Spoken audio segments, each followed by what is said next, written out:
Astros, A.J. Hinch. Thanks, Joe. A.J., Game 7. How heavily will you lean on starting pitchers out of your bullpen tonight? Well, maybe in its entirety. Well, I mean, at Game 7, all bets are off on how you use your guys, when you use your guys. I don't think there's a right way to go into the game thinking it's going to play out, so we'll go all hands on deck. Under what circumstances might we see Justin Verlander? I think, and obviously with the lead late, it depends on how we get there. I mean, it's a lot to ask a starting pitcher who pitched 90-plus pitches yesterday. This is Game 7. This is Justin Verlander. Who knows? AJ, thanks a lot. Good luck. Now over to Tom Verducci. Thanks, Ken. Well, Dave Roberts, a moment ago, your entire team huddled in the dugout. What was said? What's the vibe? I think it was led by Chase Utley right there, and it was just telling them we're prepared for this moment. We're the best team out there. Play 27 outs, doing what we've been doing all year. It was spectacular. Your starting pitcher tonight, Yu Darvish, gave you only 5 outs last time out. What will you watch for early in this game? I just want to see him go out these guys, attack him, expect that slider, the stuff to be good. He's got all the confidence in the world, and we know he's going to pitch well tonight. Dave, thank you. Good luck. Thanks, Tom. Back to you. Well, these two managers have been a joy to work with over the last week and a half. A real special moment for tonight's game is Don Newcomb, 91 years old, and Sandy Koufax, 81 years old, throwing to Steve Garvey and Rick Monday. And a great way to start this Game 7.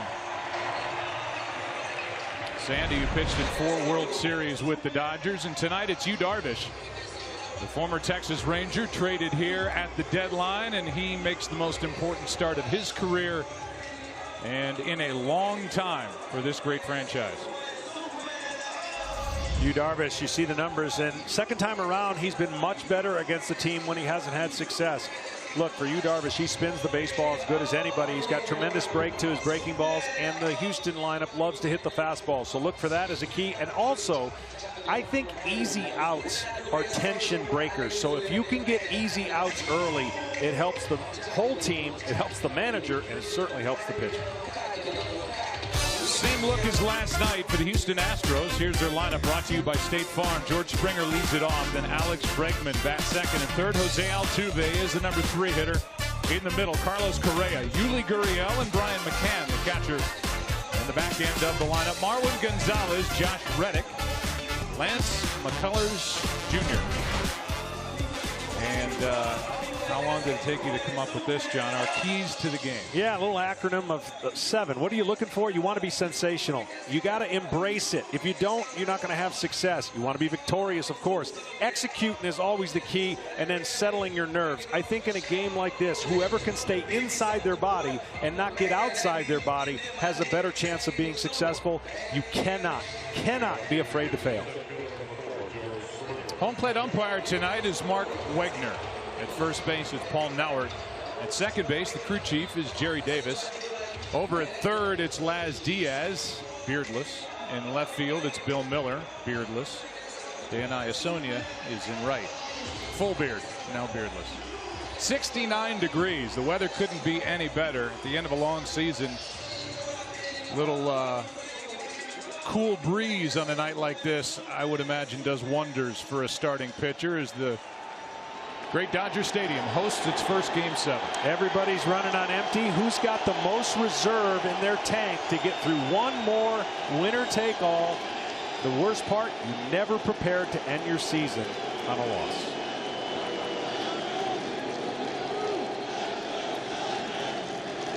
Springer, been red hot, takes the ball inside.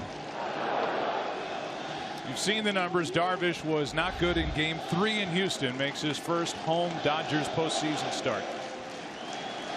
Springer has reached in 8 of his last 9 plate appearances. A ball and a strike. For George Springer, he has gone 3 straight with a home run. Games 4, 5, and 6. First to do it from the American League since the great Reggie Jackson, who's been here during this World Series, did it in '77. That is down the line and fair. Extra base hit for Springer to start the night. Into second with a double and a good start for the Astros.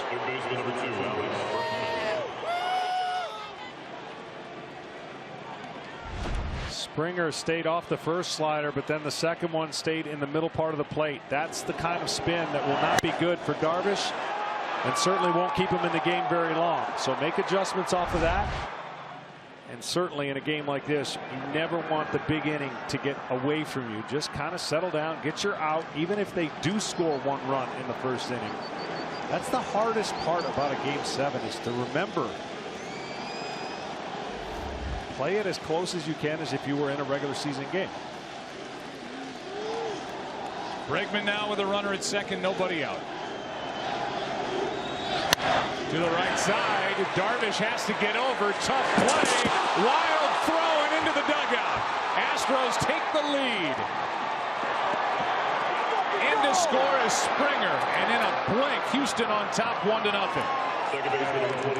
Well, 2 things, Joe. Great piece of hitting. Guaranteed he was going to get him to third by hitting it to the right side. A left-hander ranges a long way. It's a tough play for Bellinger. The pitcher has to get over there, find the ball, find the bag. Once Bellinger makes this play, a much more difficult throw and a difficult play for Darvish. The second baseman would have been much easier for Darvish. You see the sidearm throw, and it just sails, trying to hit a moving target.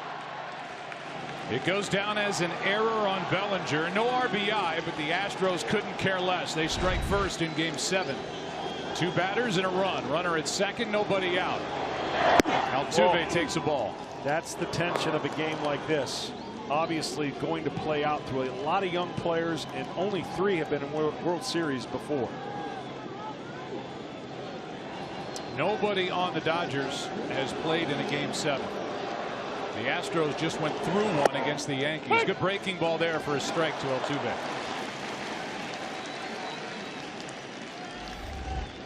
Perfect start for the Astros. When you get the visiting team, they have not scored in the first inning a lot after the Boston series. So a good start for Houston. They had gone 13 straight. There goes Bregman. Oh, throw down not made. And a stolen base by Alex Bregman, and the Astros have come right out, been aggressive, and have a runner at third. Nobody out. This series has been filled with so many twists and turns. Of course, game 5, you see the stolen base there, the aggressive play. Bregman so ready for the moment. This is what I'm sure he's been thinking about for a long time as a kid. First attempted steal of the postseason, and it comes in game 7 of the World Series. Here comes a 2-1 pitch now. To the right side. Bellinger thought about it. A run scores. Bregman almost did a header, and it's 2-0 Houston here in the first. An RBI ground out by Altuve, and John, we've seen really good at bats. Yeah, and the approach of it is everything. I know everyone talks about this game filled with homers, and we've seen the share of homers. Man, it has been a home run derby.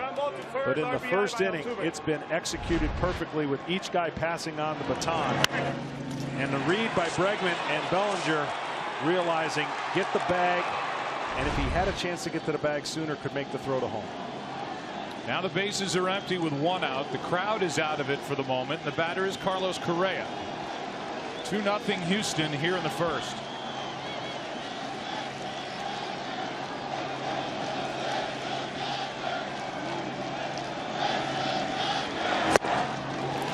Good velocity there, strike 1. See that pitch right there for the fastball. If he pitches away from it and only relies on breaking balls, I think that's a mistake, and that's where you can get out of yourself. The last start he did not have success. Already in the first inning, giving up 2. Hard mental hurdle to get over. Here's the 0-1. That's strike 2. The Astros scored 8 runs during the first inning in the 4-game set, as it turned out against Boston. Had not scored in the first inning in 13 straight postseason games until tonight.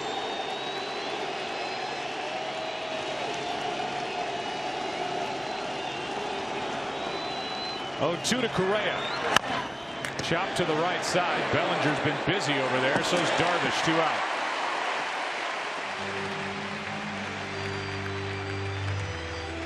The rest of the defense for LA. Jock Peterson, who's been a hitting hero for the Dodgers in left. Chris Taylor, same can be said for him in center, and Yasiel Puig in right. Around the infield is Justin Turner, Corey Seager, Logan Forsythe, and Cody Bellinger. Catcher is Austin Barnes.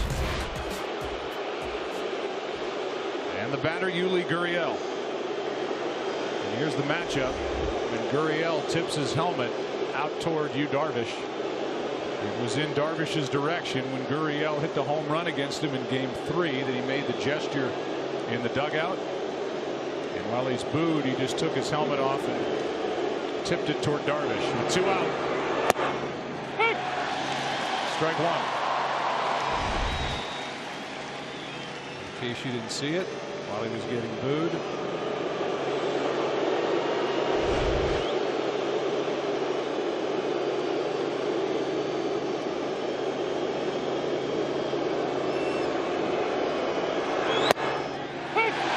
Strike 2. A couple of wide strikes here, and the count 0-2 on Gurriel.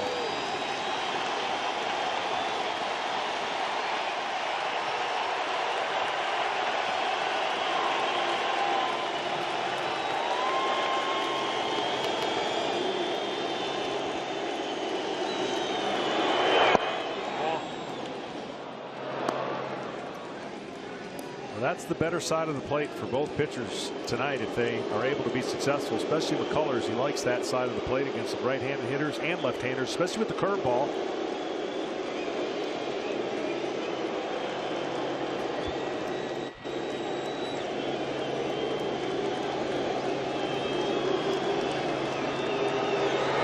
Oh. 2-2.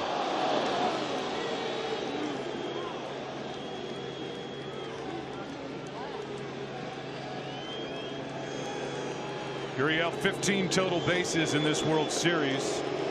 It's tied for the 4th best among rookies. 2-2. Darvish is underneath. He's underneath, and when I mean a pitcher's underneath his breaking ball, that's where the cement mixers and the side spin comes on. And that could be a combination of mechanics and nerves, but when he gets to this pitch right here, you've got to stay on top, and it's got to turn the corner. If it turns the corner, the Astros hitters will have different results, but that is not turning the corner.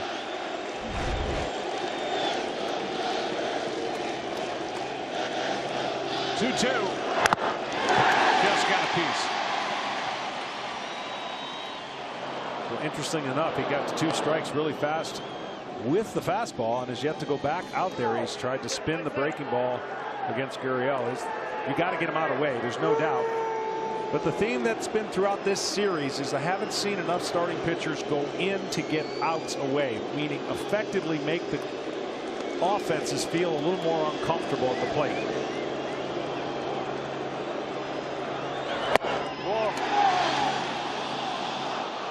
Darvish doesn't get the corner this time, and it's a full count.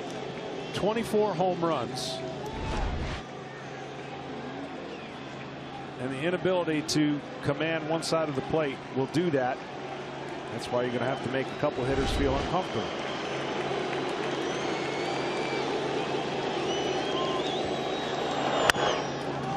Breaking balls fouled back behind the plate and out of play. Yeah, I know where you're going with the 24 home runs. A record number of home runs have been hit in this World Series. At the end of a regular season where there were a record number of home runs hit, 6,105. But here in the first inning, it's been more of the small ball variety. A leadoff double. Bregman hit the ground ball to the right side. An error. Another ground ball to the right side. 2 runs are in. And it stays 3-2 on Gurriel. And you know what? Over the course of the season, I get it. That's how the runs percentage-wise have been scoring. We're in this era. But if you can put pressure on the other team, especially in a Game 7, your advantages go up. And this is the kind of game where you can't afford to make a bunch of mistakes. It's Clayton Kershaw down in the bullpen loosening up. He's getting his legs loose. Here's another 3-2. And another foul ball. Well, the Astros with the home runs. 20 of their 29 runs have scored in this World Series via the long ball. 69%, which is the 4th highest in World Series history. And this season you see where we are with regard to the home runs. It's been a record year. With 2 out, nobody on, a 3-2 pitch. And Gurriel is making Darvish work. Sure is. The one thing Darvish cannot do is throw a high fastball, because that's going to be right in the sweet spot. So he spun a few that he's fouled off. He threw a fastball in that he's fouled off. Go back away right here.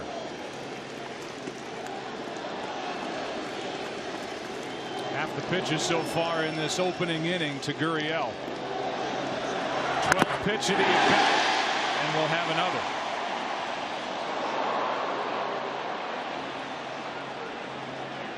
Darvish came to the Texas Rangers in 2012. 16-game winner that year.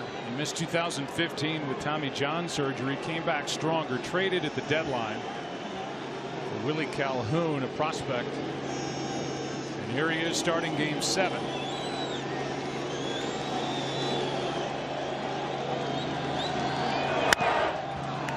Into right. Puig is there. It's a productive first inning for the Houston Astros on the road in Game 7. The error, a big part of it. After it started with a double by Springer, it led to 2 runs. And after a half at Dodger Stadium in Game 7, 2-0 Houston. Ford F-150, it doesn't just raise the bar, it is the bar. And by Steal a Base, Steal a Taco, only at Taco Bell.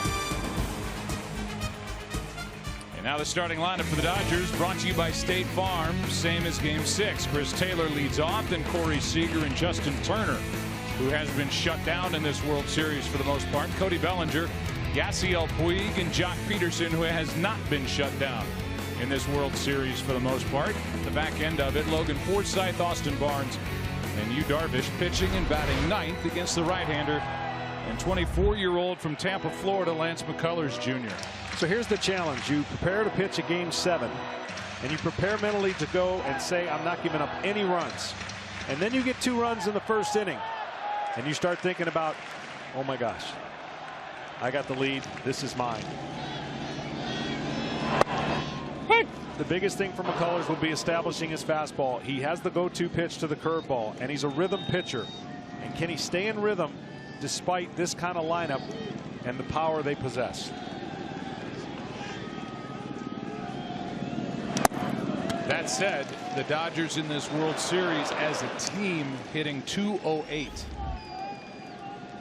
But they have been able to string together hits at opportune times. And Taylor, the guy at the plate, the biggest hit of the night last night, an RBI double off Verlander in the 6th. This one into right center field. Back as Springer won't get it to the wall. And just like the top of the inning, a leadoff double.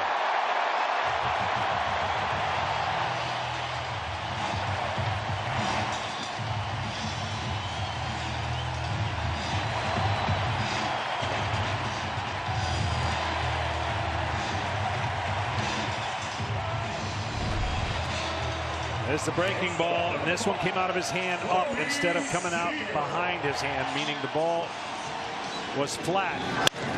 Much like this series, whenever you think somebody's got an advantage, the other team answers in a way that gets them right back in the game. So now the Dodgers are going to have to execute the way the Astros did and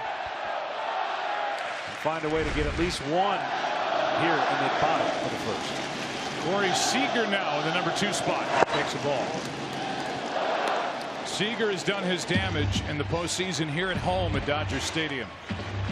He's a .316 hitter, and 5 of his 6 RBIs this postseason have come in this park.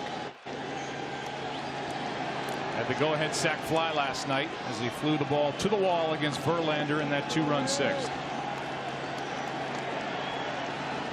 Taylor's been all over the place. At second with nobody out, and Seager takes a strike. So here's the one problem I see at times with all this great information that we have. It can sometimes paralyze pitching into thinking about always exposing the weakness of the hitters instead of establishing your strength and let the hitter adjust off to you. Verlander and Kershaw had done it the best so far in this postseason, establishing their fastball and command.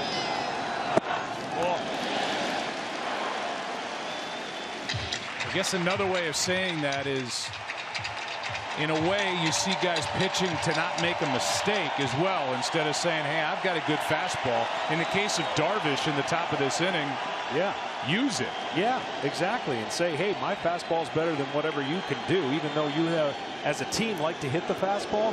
If you come out and empty the bucket right away, you're basically saying, I'm a little desperate here, and I don't want to make a mistake, and I got to give every chance I can to get every hitter out. Behind on the count to Seager, 2-1.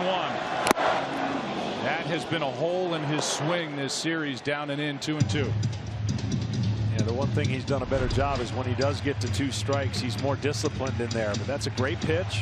And he was going to ask where that height of that was to the umpire, just to give him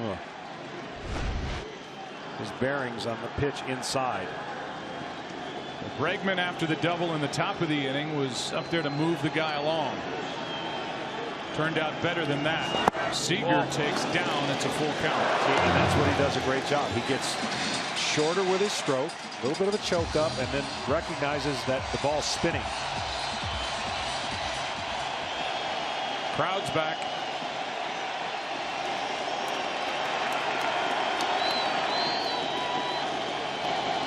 Struck him out on that pitch, down and in, 1 away. Seager does not advance the runner, and McCullers put that right where he wanted to. Yeah, if they don't know by now, obviously the video and information, that's the pitch that McCullers is going to go to a lot. And it's a pitch he feels so comfortable in throwing that he never throws it warming up. Think about that. That, to me, of all the things in this series, still blows me away. He does not warm up throwing a curveball. And that is the most important pitch he has, as he showed in the previous series, closing out a game with 24 straight curveballs. Now Justin Turner. Only 2 RBIs in this World Series. They came in the 6th inning of game 1 when he took Keuchel out of here. That's strike 1. McCullers told us, when you see me throw a curveball in the 1st inning in game 7, it will be the first curveball I've thrown since game 3 of the World Series. That's last Friday. Yeah. Now he played catch late last night because he had to be prepared to pitch out of the pen, so he didn't go through his routine. That's why people are like, why is he throwing late after the game? Well, he likes to throw before he pitches. Strike 2 on Turner. Now what's different between his breaking ball and Darvish? Darvish has different spins, different speeds. This is one speed, and it's a down power breaking ball off of a fastball that's pretty good as well. So when you see these kind of swings and misses, the hitters are not recognizing it coming out of his hand, and it has great depth down. Now Turner has to protect with an 0-2 count.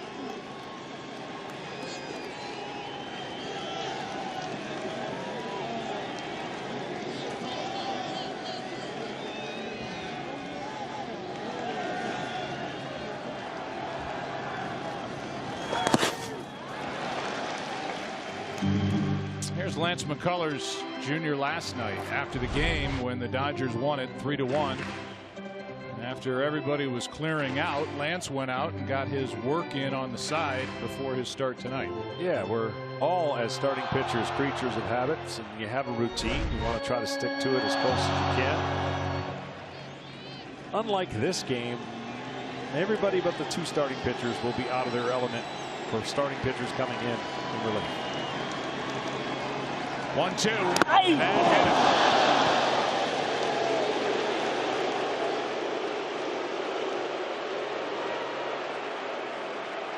And we'll put 2 on with 1 out here in the 1st inning.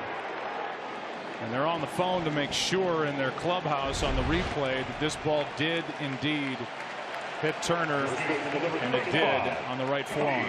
That's the right approach. You're going to have to, for a great hitter, you got to make him aware of a pitch in there so you can have a pitch away.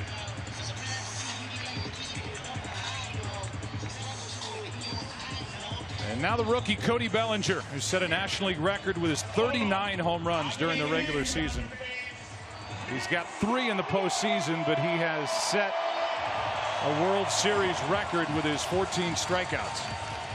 And he'd like to atone for that error in the 1st inning, at least driving in run 1, maybe 3. What he's going to have to do is stay off that breaking ball. You try to tell yourself as a hitter, if the breaking ball, and I recognize spin, starts at my knee, I cannot swing. If it starts at my belt, I got a better chance to do damage to that pitch.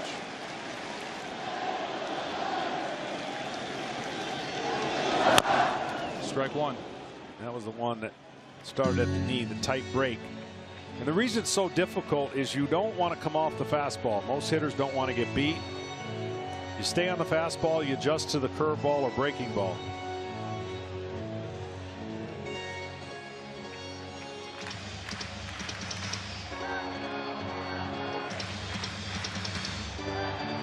Big hit batsman in that 2-run 6th inning last night. Helped the Dodgers' cause when Utley was hit by Verlander. He came around to score. Here's the 0-1. Blocked by McCann, and the veteran McCann at the end of a long year and a long postseason able to block it. Yeah, so far each pitcher has not had anything easy happen to him. The easier the outs, the easier the innings, the more you can get into the flow of the game. Darvish didn't have that luxury, and right now McCullers is facing with the same stress with runners on, even though he's been given a 2-run lead. Taylor a leadoff double, then a strikeout of Seager. Turner hit by a pitch.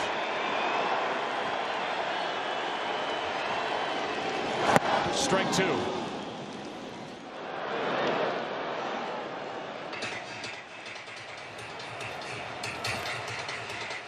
Well, we've seen a lot of big swings out of Bellinger.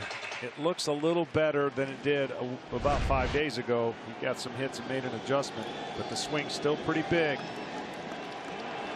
Trying to hit the ball in the air. Struck him out on that pitch, down and in. That's been the problem for Bellinger in this World Series, and with 2 out, the batter will be Yasiel Puig. I'll be shocked if Bellinger gets more than 2 fastballs off of McCullers. He had a breaking ball there. That one was just a wasted one, but then he comes back with 2 beautiful breaking balls. Bottom of the zone and below the zone. Almost a defensive type of swing, trying to find a way to make contact.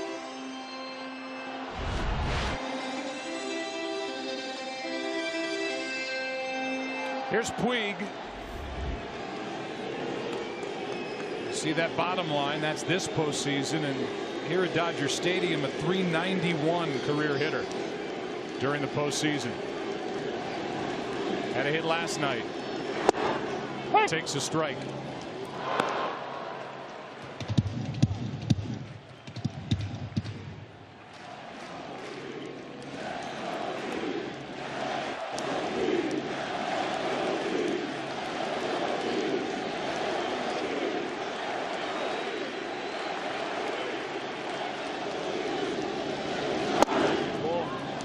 That's high for ball one.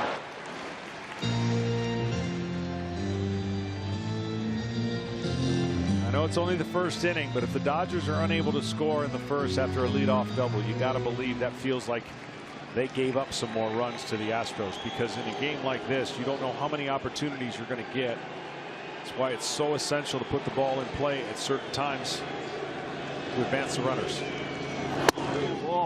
That just missed. 2-1.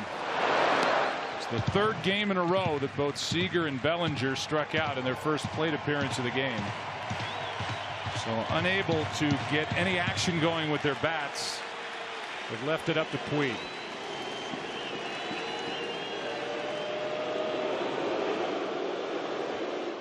McCann out to talk, so we'll give you a look at the defense for Houston. We play here in the bottom of the first. Marwin Gonzalez in left, George Springer in center, and Josh Reddick in right. Around the infield, same look, Alex Bregman, Carlos Correa on the left side, Jose Altuve, and Yuli Gurriel on the right side, with McCann behind the plate. 9 years in Atlanta Brave, 3 years with the New York Yankees. First year for A.J. Hinch and the Astros.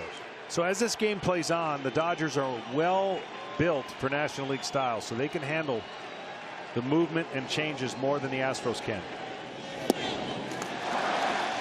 Ball 3, 3-1, and maybe the hottest hitter in the Dodger lineup, Jock Peterson, waits on deck.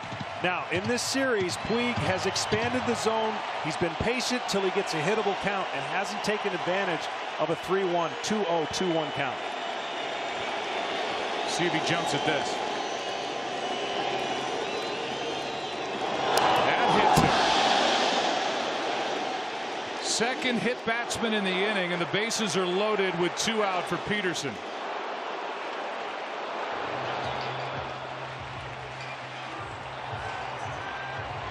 Why do I say he is most likely the hottest player in the lineup for the Dodgers? The player resume sponsored by Indeed.com. Indeed, the world's #1 job site. In this World Series, 3 home runs, the first Dodger to do that since '78, and Davey Lopes, one of 3 players all time, 5 or more extra base hits and no singles, and he's hitting .357 with his 3 home runs and 5 RBIs. Yeah, he's been outstanding. Some kind of switch happened for him in the postseason, because coming into this regular season on a big slide down. And for the starting pitchers tonight, you don't want the ringer to the phone to break. There's a chance the ringer to the bullpen could break tonight. That's how many calls are going to be down there. Peterson, bases loaded. Strike 1 outside corner.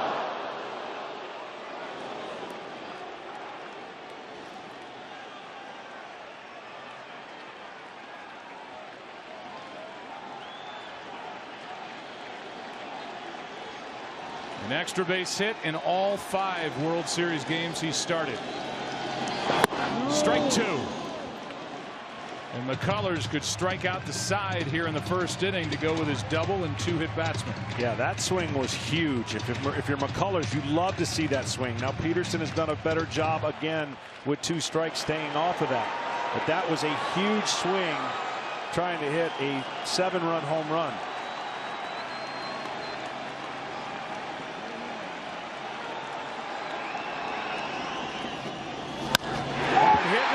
Altuve. Dodgers load him up and leave him loaded. And after 1 in Game 7, behind Lance McCullers Jr., 2-0 Houston.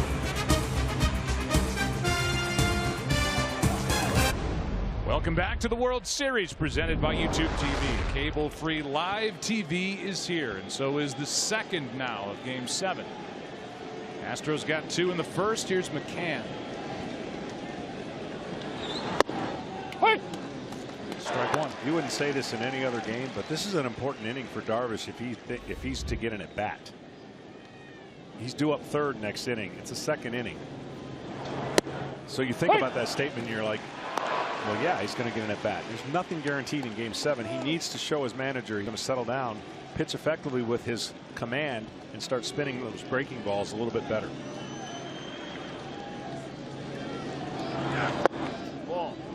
Down in that bullpen tonight for Dave Roberts, Clayton Kershaw and Alex Wood, 2 left-handed starters, to go along with his usual complement of lefties and righties with Cingrani and Watson and Maeda and Morrow and certainly Kenley Jansen.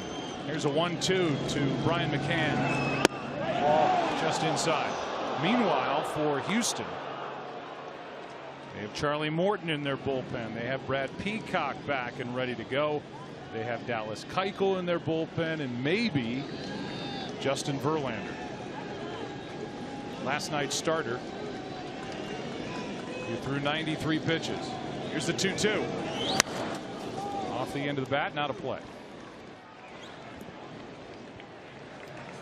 There's Harris on the right. And Charlie Morton, who's been so good when he's had a chance to grab the baseball, on the left. There'll be growing adrenaline for Verlander if he's to get in, being late in the game. 2-2. Well, Verlander has never won a World Series game. And he has certainly never saved a World Series game, but anything is on the table tonight. He'll watch with anticipation. If the score remains, let's just say, a 2- or 1-run game by the 6th or 7th, he'll start preparing by the 5th, I would think.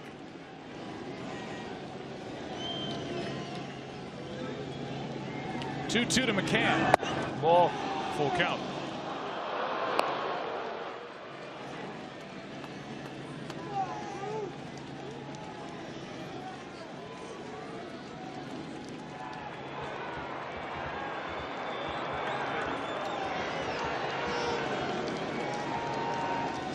3-2 pitch. Oh, inside and a leadoff walk. Very defensive pitching by Yu Darvish here to start the night. Yeah, he tried to get McCann to chase on something that was inside and a tight break. McCann was more disciplined. And right now the command for Darvish, usually a strength, needs to find it quickly. Here's Marwin Gonzalez. Third time over the last 4 years. There's a Game 7 in the World Series. The fourth time over the last 7 years. The Astros struck first tonight. Now ball one down and into Marwin Gonzalez. And that sends Austin Barnes, the catcher, out to talk to Darvish. Chevrolet is the official vehicle of Major League Baseball and the only brand to earn J.D. Power Dependability Awards for cars, trucks, and SUVs 2 years in a row.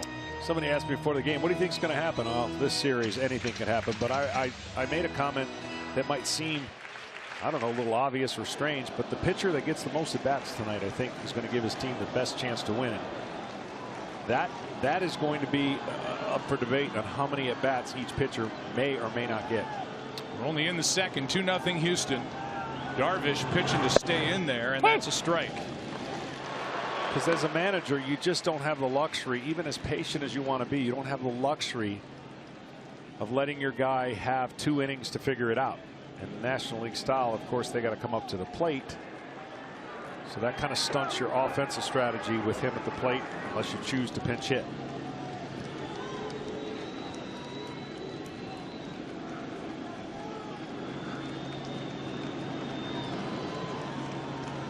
One pitch. Ball, it's out. 2-1.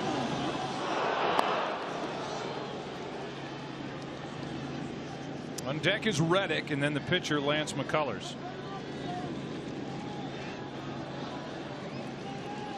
Brian McCann, the leadoff hitter, was set up at 0-2, and Darvish lost it. McCullers, by the way, throws right, bats left. Over. And I asked Dave Roberts, would you have preferred, from a strategy standpoint, to not be so consumed with double switches, pinch hitting? Would it have been better to have American League style rules for this game, 7th game? He said, no, this is how we're built.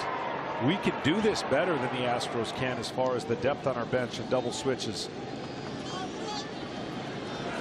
That is a shot into right center field. Puig will go get it. Off the wall. McCann will go first to third, and Darvish gives up his second double of the night. Marwin Gonzalez delivers here with nobody out.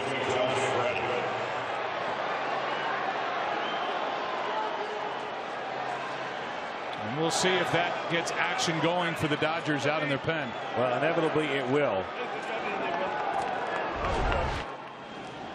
Here's another. You see the circle of the seams? That is not good. That you cannot have a big circle. That looks like a beach ball to a hitter. And as I've said over and over, you want that to be a dot. Those seams coming together, spinning, need to be a dot. They don't see that very well. Right now, Houston's all over his secondary pitches. Now Josh Reddick.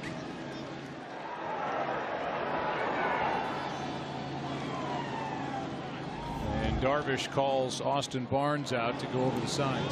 Big at bat here for Reddick. Of course, the pitcher's on deck. And talking to AJ, says, hey, our guy can swing the bat a little bit. We're confident he'll be able to handle the lumber.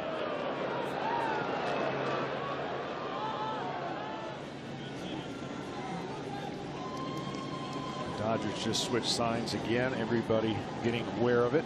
Seager let Turner know. The guy who's going to start getting loose for LA is Brandon Morrow.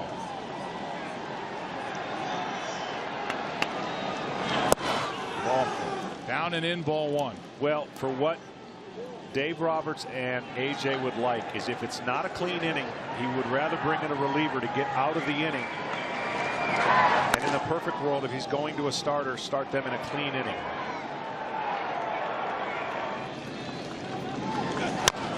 Chopper to second. Forsythe makes the play, and McCann, who is very slow, just has to stay put. That was huge because now with the pitcher up, you can wiggle your way out of this inning. You see, among the starters, the only guy to really get deep into the ball game was Clayton Kershaw in Game 1 for Dave Roberts and the Dodgers. Otherwise, it's been a preference for the bullpen, and Morrow gets loose. McCullers stands in, and according to A.J. Hinch, and by the way, according to Lance McCullers, he can hit. He can. The wrong guy's at third base, unfortunately, with the infield in. McCann not fleet of foot, so he has to make sure it gets through. Ball. But to your point with the starting pitching, some people would argue Rich Hill had and could have been very effective as well. He just wasn't able to go deep enough because they took him out after 4 and took him out after 4 2/3. McCullers trying to add to the lead. Good swing. 1 ball, 1 strike, and if Darvish didn't know that McCullers, whose sticker is coming off the front of his Astros helmet, can swing the bat, he knows now.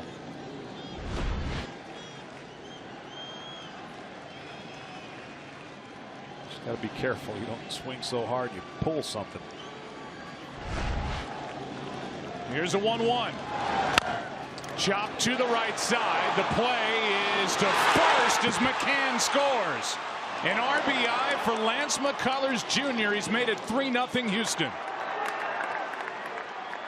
McCann came to the plate. The ball just was not hit hard enough, and Forsythe had only 1 play at first. So 2 things. The Dodgers didn't play like a fast runner was on third and the infield would be all the way in. They played it a little midway, and McCann had a great read.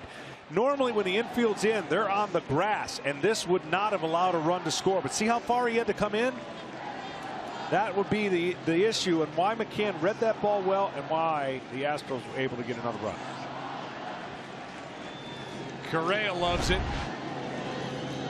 So does McCann. Now a ball in the dirt blocked by Barnes, and this hasn't been a good start for Darvish any way you want to look at it. So a little bit of a mistake by not bringing in the infield all the way with the pitcher up. They played it a little bit back, trusting that McCann's legs and their arms would be equal. The soft grounder worked in the favor of Houston. They lead it 3-0 here in the second. Runner at third for the red hot George Springer. 2 out. Ball. 2-0.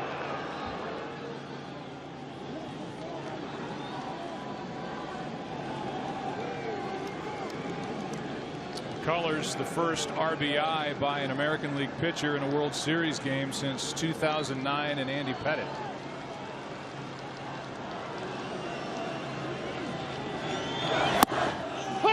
In at the knees, 2-1.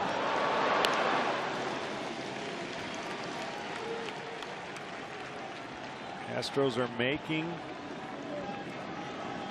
Darvish come to them. They've not expanded the zone. It started with a leadoff walk to McCann after McCann was set up at 0-2.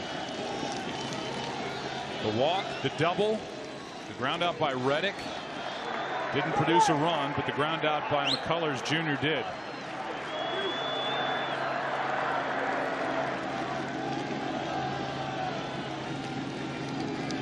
Two-1 to Springer. Oh. And the great read by McCann at third base. I just told you he didn't have a lot of speed, but the instincts of that reacting. Watch his reaction. And he comes in, and at that point, he's got the chance to score because it wasn't hit hard. Easier said than done when you're at third base trying to read the ball off the bat. 3-1 to Springer. Dangerous pitch for Darvish. Got it by him, a full count.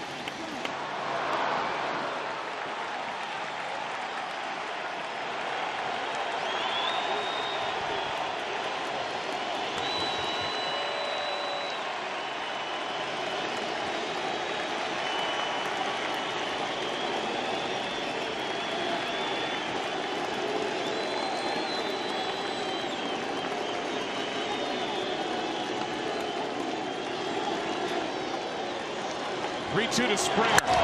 Shot into left center field. Back at the wall. It's gone. Springer stays hot. And it's 5-0 Houston here in the second.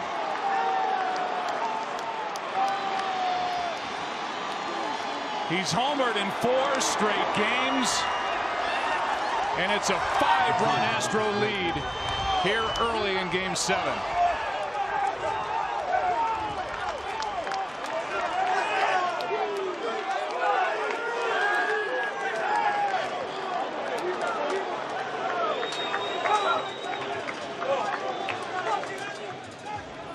And now with 3 runs in, that's going to be it for Darvish. For the second time, he can't go 2 full innings in a start. And with 2 out and nobody on, the Dodgers are going to use Brandon Morrow. Probably just for 1 out. We'll talk about that move when we come back. How about the Astros on the road in Game 7? Here in the second, they lead by 5.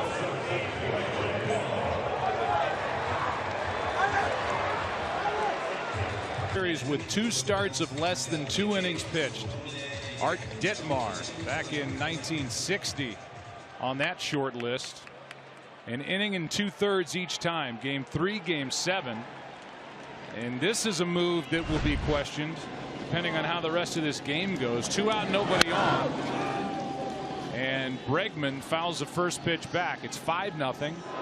And the pitcher's spot is due up 3rd in the bottom of this second inning. Morrow is a late inning guy, and yet here he is in the second. I get it to get outs, but this may only be a 1-out effort for Morrow. Yeah, and it looked like he was getting him ready for a big jam with no runs scored. But the 3-run homer, the 2-run homer, to your point, I'm good. cleared the bases. So I guess Dave Roberts said, I've had him warmed up and hot, might as well bring him in. I thought Darvish facing another hitter just to clear the deck so they wouldn't have to go through Morrow and a pinch hitter at the same time. So I believed that second inning was going to be important for Darvish. It didn't turn out that way, and he has been bumped again. The strikeout ends along top of the second. McCullers with an RBI and a 2-run shot followed by George Springer. And the reaction from the bench here in LA of the Astros, and the reaction back home in Houston at Minute Maid Park. Their Astros lead in Game 7, 5-0 after an inning and a half.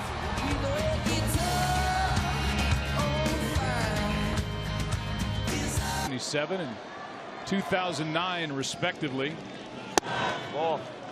Here is Logan Forsythe to deal with Lance McCullers Jr. You've got the pitcher Brandon Morrow due up 3rd in this bottom of the second, and the crowd reacts because they just showed on the video board Clayton Kershaw getting loose. Base hit. Dodgers put their leadoff man on here in the second.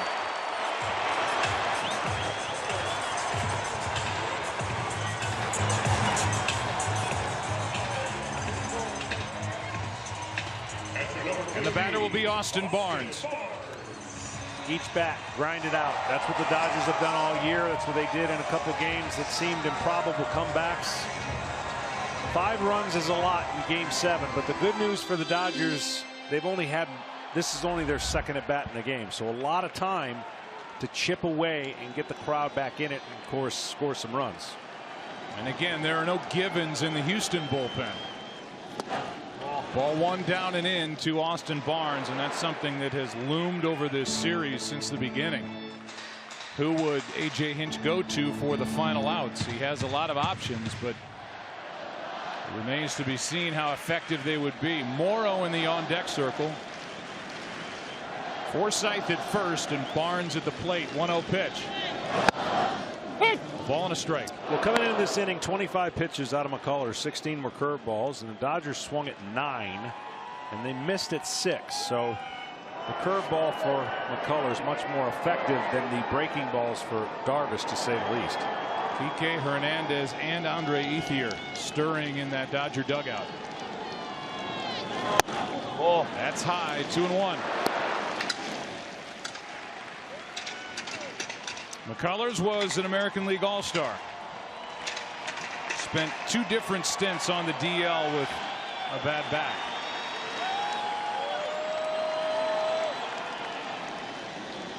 Struggled down the stretch in the regular season, good in the postseason, and the count evens 2-2 on Barnes.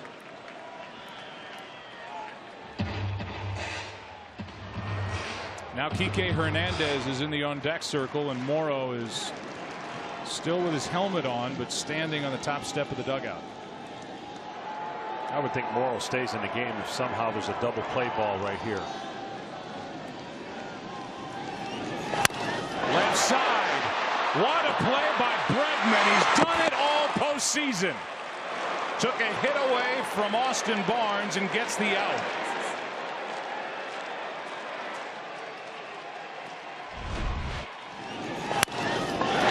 Tremendous reaction.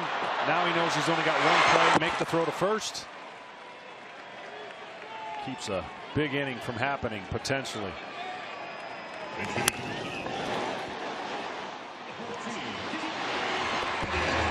What a play by Alex Bregman. Meanwhile, Brandon Morrow in the decisive Game 7. Yes, he becomes the second pitcher to appear in all 7 games of a World Series with Darryl Knowles' 73 A's, but he's only out there for 1 out. That's a huge weapon Houston doesn't have to worry about anymore. And that out comes in the second with 2 out and nobody on. Ball 1 inside to Kike Hernandez. And again, just thinking along with Dave Roberts, what could have been the situation that Springer doesn't make an out and they walk him. They're bringing in Morrow to face Bregman with the score 2-0 and traffic on the bases. Instead, McCullers got the RBI on the ground out. Darvish gets to stay in, and George Springer takes him deep for his 4th straight game with a home run. Here's a 1-0 to Hernandez. It's inside. 2-0.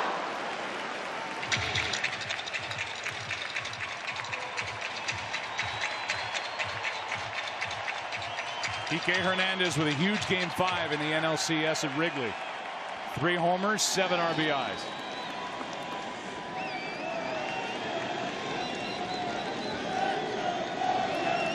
The 2-0. 2-1.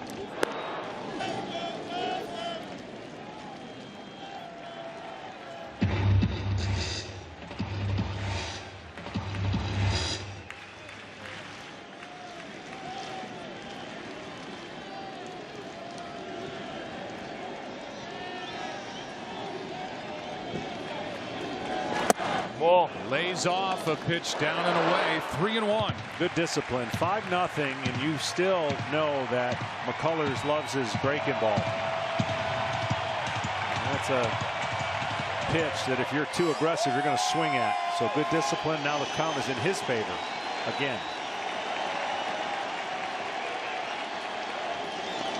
That's ball 4. And down to first.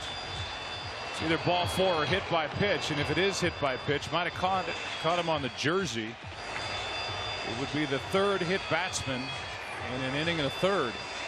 And now Brent Strom goes to the phone. Yeah, I think he gets his jersey right there. Either way, ball 4 hit by pitch, it's hit by pitch.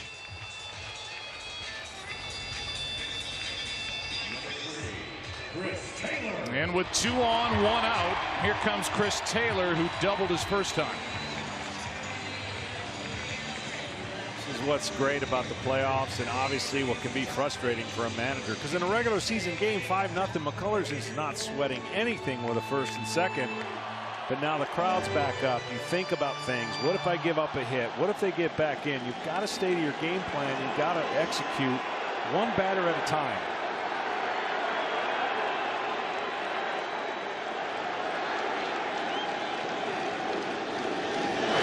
Taylor line drive for a double play. Forsythe is doubled off second, and that takes Game 7 through 2 innings. Taylor hits it hard, but right at Correa. 2 out, 2 bags. 3rd inning now. Houston batting up 5. Clayton Kershaw takes over here in the third inning. It's his first relief appearance since NLDS, the save in Game 5 against the Nationals. That was last year. It's his 5th career postseason relief appearance. He threw 94 pitches as he deals inside ball 1 to Altuve when he worked as a starter in Game 5 and had a rough go. 4 2/3, 6 runs on 4 hits, 3 walks, 2 strikeouts, and a home run. The count 2-0. Easy outs. There hasn't been many. It's been stress. The Astros have worked out of their mess defensively, and they have cashed in offensively in the first 2 innings. Here's a 2-0 to Altuve. Skied into center for Taylor.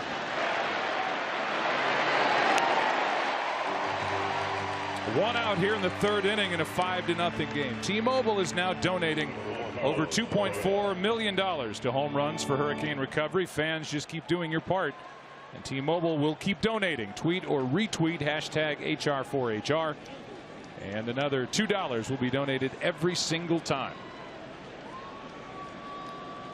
Here's Carlos Correa.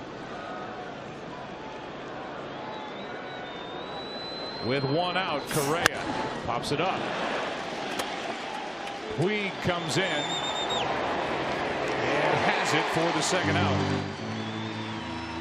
4 pitches, 2 outs. Well, that's better. For Kershaw, he actually handles the bat okay. That he might be able to get an at bat depending on what the situation is, because so far in 2 innings, the Dodgers have turned their lineup over, so they're getting action. They just haven't scored any runs yet. Here's Gurriel. Strike 1.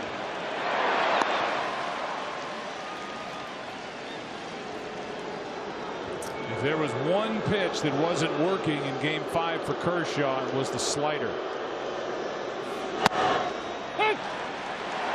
That's the one right there that did not catch the strike zone enough in Houston. He missed just away and down at times. Here's the 0-2. Ball 1.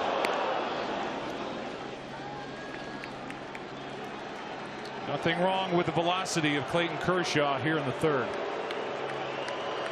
How much can he give the Dodgers tonight? 2-2.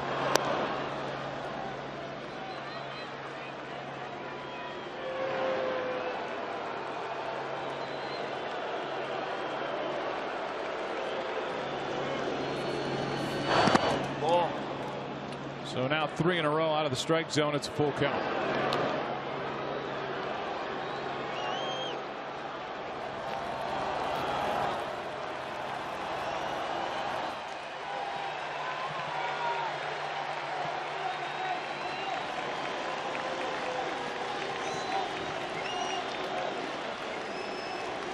Kershaw brings it. Gurriel takes strike 3 at the knees. Kershaw restores order for the Dodgers. Bottom of the third inning. Part of the order coming up. 5-0 Houston. Plus, want to welcome you back to the World Series presented by YouTube TV. Bottom of the third inning. Dodgers have had opportunities to get onto the scoreboard, but haven't cashed in. Corey Seager's been a part of that. Dodgers got a leadoff double in the first inning. At first and second, 1 out. Bases loaded, 2 out. Didn't score. Had a leadoff hit last inning. First and second, 1 out, and lined into a double play. Bregman's defense a part of that with a nice robbing of Austin Barnes and a dive to his left.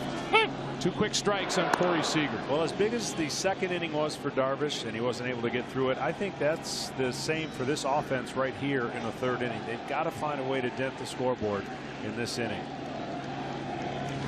Foul and dangerous into the seats.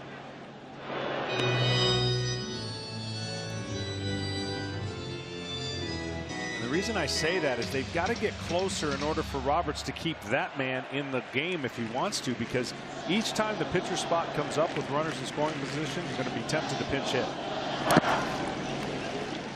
Well, here's the thing. Managerial moves. You said this to Dave Roberts before the game. with all the scrutiny and everybody second guessing, first guessing everything you do, a game like this is not much fun for the managers.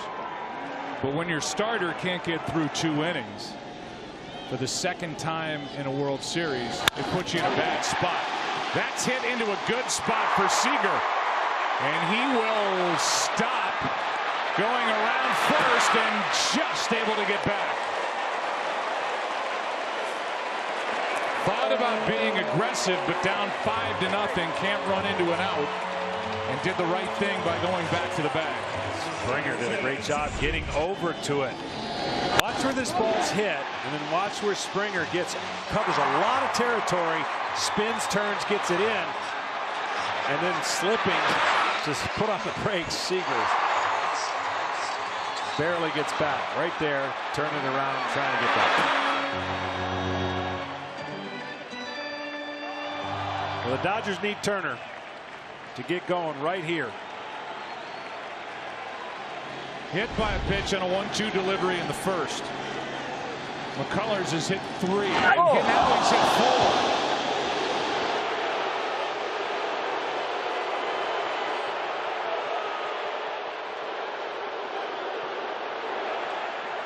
4. He hits Turner for the second time in the game. The crowd reacts for obvious reasons, but McCullers up 5-0 in Game 7 of the World Series isn't trying to hit anybody. No, he's losing his fastball arm side a couple times, trying to go in on purpose, of course, but this right here, he just loses it, and that one hits him right underneath the shoulder blade, and that is not fun at all.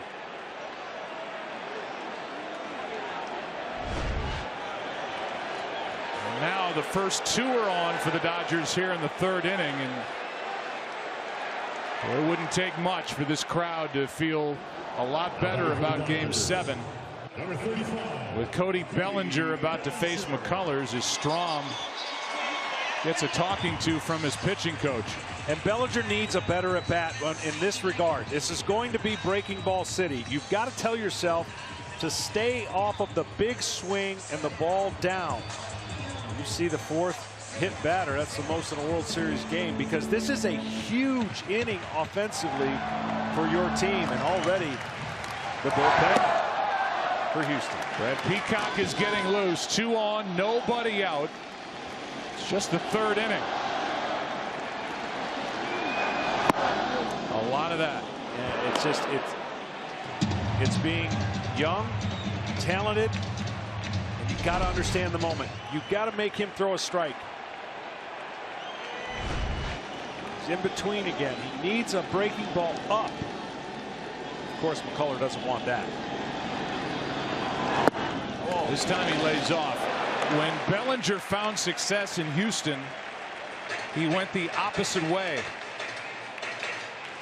and was able to do that in Game 4 and the 7th and 9th with a pair of doubles. Trying to pull everything and hit it out of the park. That bounces in. 2-1. The hardest part about baseball is, as a hitter, I'm sure you want to do your part and hit a 3-run homer. But you've got to chip away. I mean, they don't have to tie the game up in the 3rd inning, but everyone seems to want to swing for the fences in situations that don't call for it. Keep the line moving.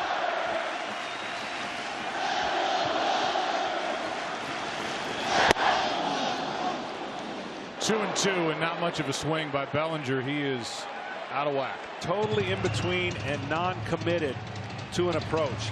You would feel better of a hit as a hitter, even if you're not successful, that you're not in between.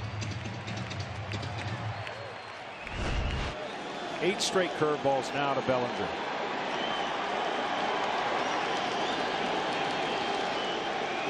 Two.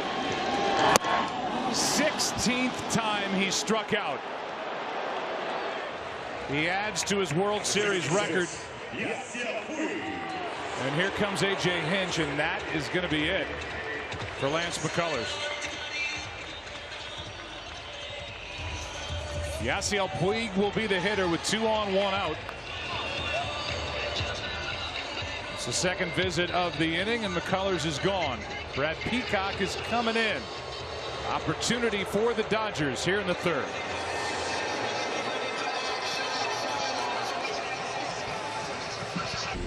starring Seth MacFarlane tomorrow after Gotham on Fox. Here's Brad Peacock. He's been busy this postseason, and he's come up big for A.J. Hinch, one of the few guys he trusts coming out of his bullpen. He has an interesting move there, because I thought the Astros had a huge advantage the longer that McCullers could go. Well, that isn't the case. He's out now. Remember I said uncharacteristic things that can happen to a player when he gets outside of his body. Well, he lost the fastball command. He hit 4 batters. AJ's taking that in, going to a guy he trusts. McCullers obviously not happy. It's on Puig now with 2 on 1 out. 5-0 game. A strike from Peacock.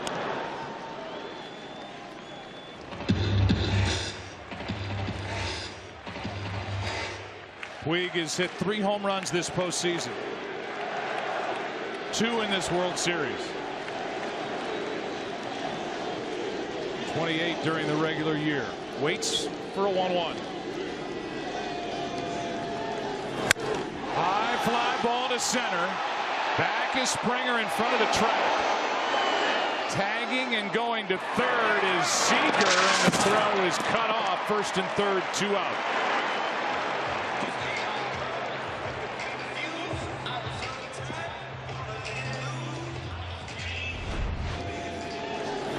Puig got a good pitch to hit, and unfortunately it resulted in an out. And the Dodgers are in another situation where 3 innings in a row they had an opportunity, a great opportunity to score. They didn't put the ball in play, they didn't advance the runners, and they need a 2-out hit from Jock Peterson.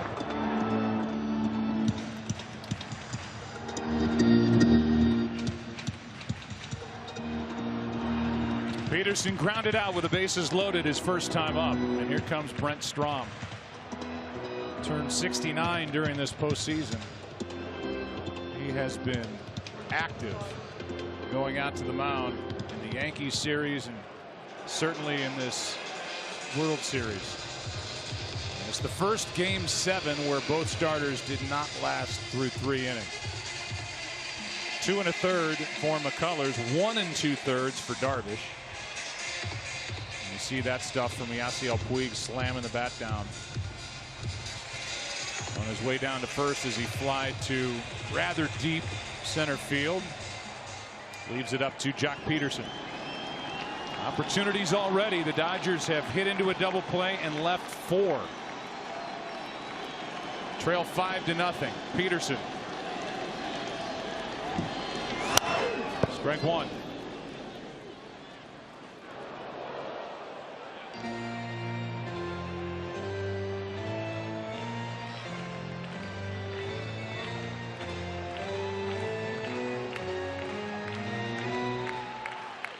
First 3 innings, the Dodgers have a leadoff hit.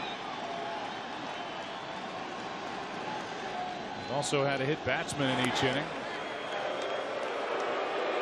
Twice it's been Turner on the receiving end. And after putting the first 2 on here in the 3rd inning, a strikeout of Bellinger, a pitching change, and Puig fly to center. I think that was a nervous throw to first. There's no reason to really be throwing to first.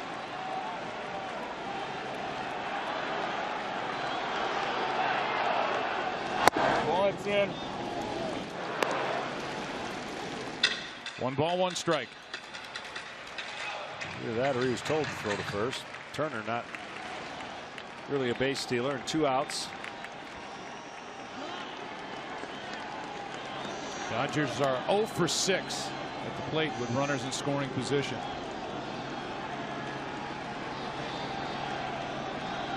A 1-1. Strike 2.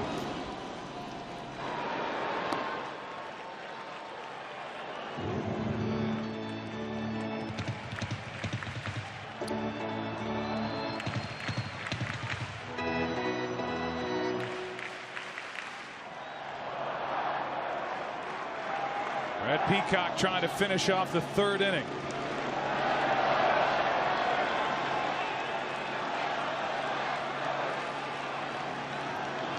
Got the save in Game 3 on Friday night in Houston.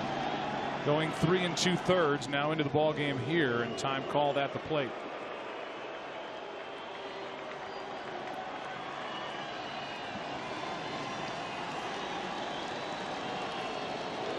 another visit from McCann.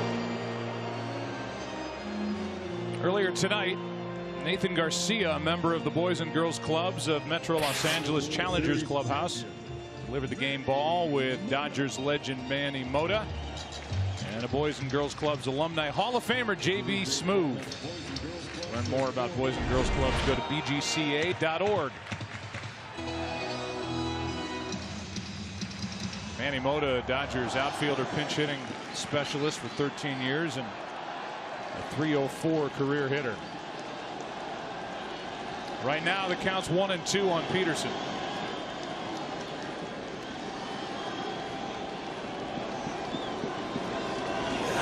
Wall.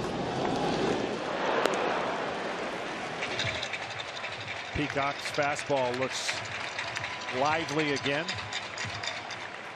Both these staffs have gone to the well. Each guy that comes in trying to dig deep into the reserve tank. Here comes a 2-2 pitch. First and third, 2 out, and a strikeout ends the inning as McCann finishes the putout. The Dodgers now have hit into a double play and stranded 6. Opportunities missed for LA. Big outs for the Astros, who lead 5-0 after 3. Home runs now mean even more in the World Series with T-Mobile.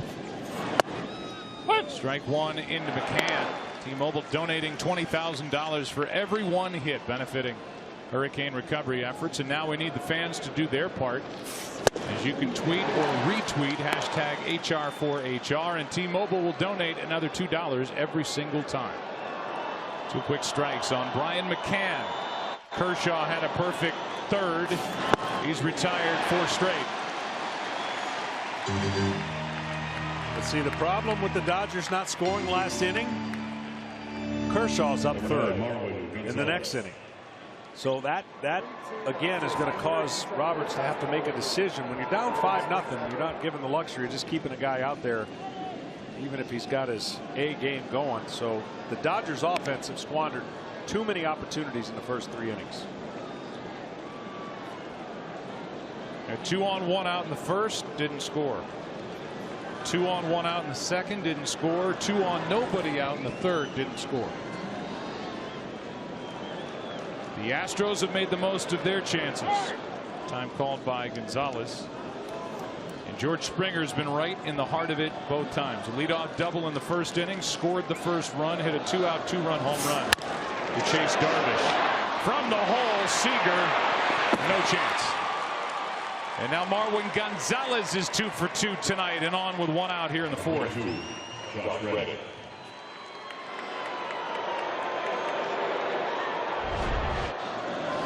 That's a great effort by Seager. Once he gets by Turner, no chance really, but gives it his best. And you're seeing, I know this is the one game that's going to determine the World Series, but you're seeing what the Astros do best throughout the year offensively. Reddick, strike one. And what I mean by that is they were the hardest team to strike out. Yes, Kershaw had him striking out in game 1, and he was awesome. He had 11 of them. But when they've needed to put the ball in play and move runners, they have done it for the most part. The Dodgers have not.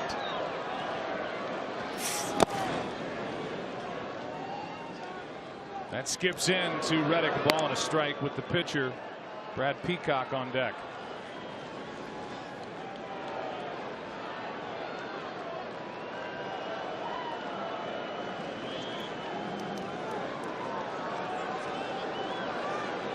An infield hit by Gonzalez and a 1-1 delivery.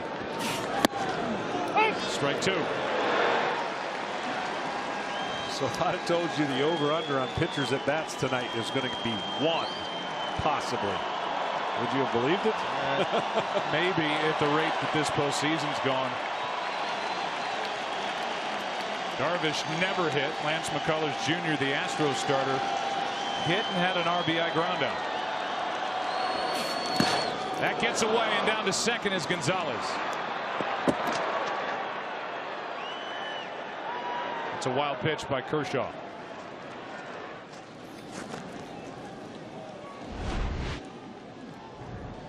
spike the slider. Let's see, not much of a chance for Barnes, the way that hit the dirt and went the other way.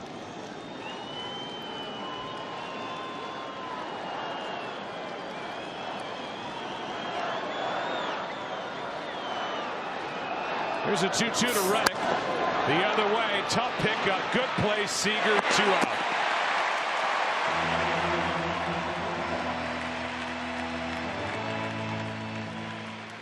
And now Brad Peacock will be the hitter. You said something in passing. Here's a moment ago in the dugout. Brad Peacock gets a bat from Bregman. But the fact that Clayton Kershaw could swing the bat a little bit, depending on where things are in the bottom of this 4th inning, you could see Kershaw somehow getting an at bat and lasting through the pitch in the 5th. The best case scenario, that would be pretty good for Dave Roberts, because 6 more opportunities to score runs is a lot for this offense against an out of whack and at times ineffective bullpen for Houston. They just got to get closer, though. That's where the advantage can swing back to the Dodgers. Astros lead 5-0, 2 out. Peacock takes a strike.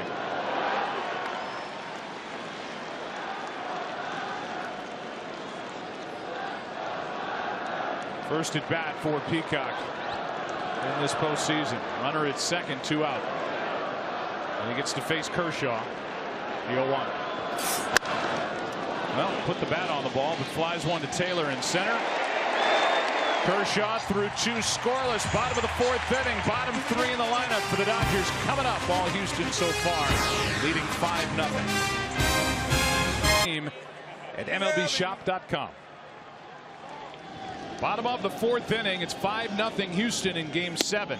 And Logan Forsythe takes a fastball for strike 1. Forsythe, then Barnes, then Kershaw.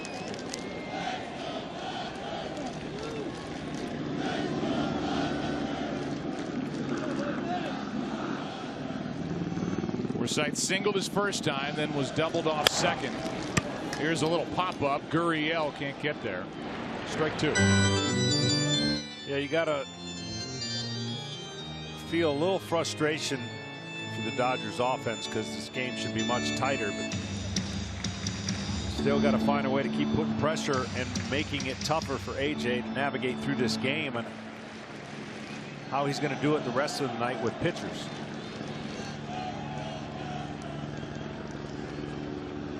Oh, 0-2 on Forsythe.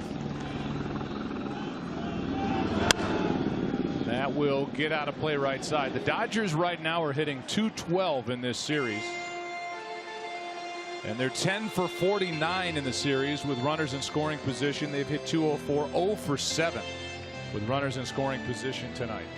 Yeah, and it's been kind of the same kind of approach once they've had runners on. There's been no deviation to trying to hit that homer.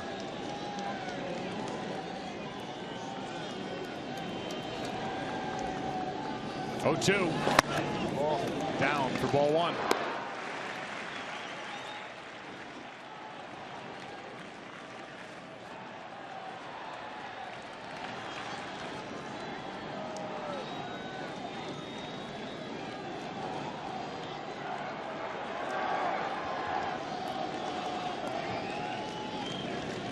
Here's a 1-2.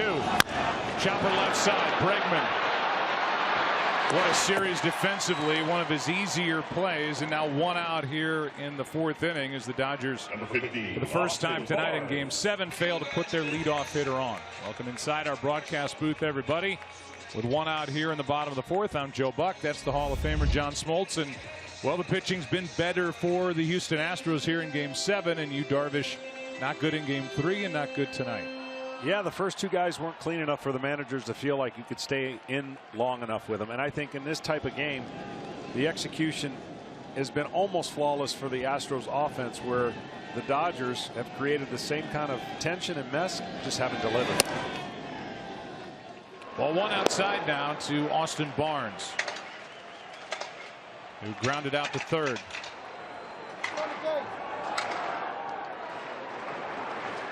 Ross Stripling is up in the bullpen. There's nobody on deck for the Dodgers as Kershaw's spot follows Barnes. And that spot will come up with 2 out, nobody on. And here comes Kershaw.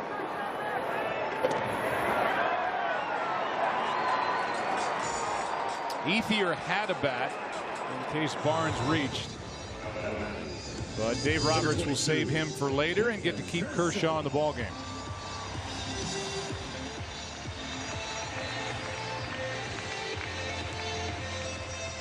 Well, Joe, my daughter's had a lucky birthday, 2 Game 7s in a row on her birthday. Last year and this year. Rachel.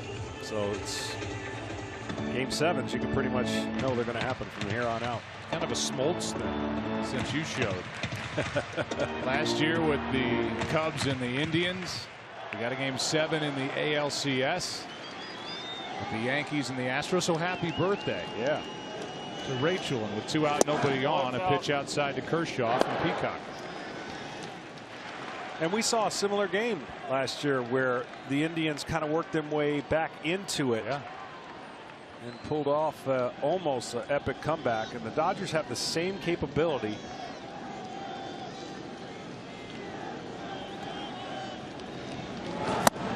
The Indians got that 3-run home run from Rajay Davis in the 8th inning off Aroldis Chapman that tied the ball game.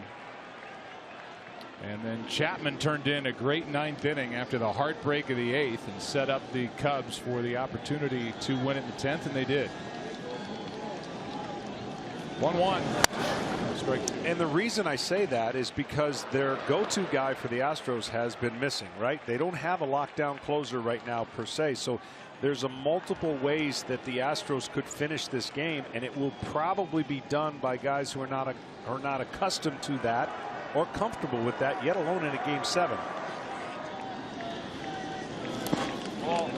Kershaw checks it. 2-2. Kershaw will not give up an at bat. No. Meaning he is a grinder, and if you send him up there to the plate, he's going to try to work his way on base any way he can. The home run hitter Chris Taylor on deck. 24 home runs this season, including the postseason. 2-2.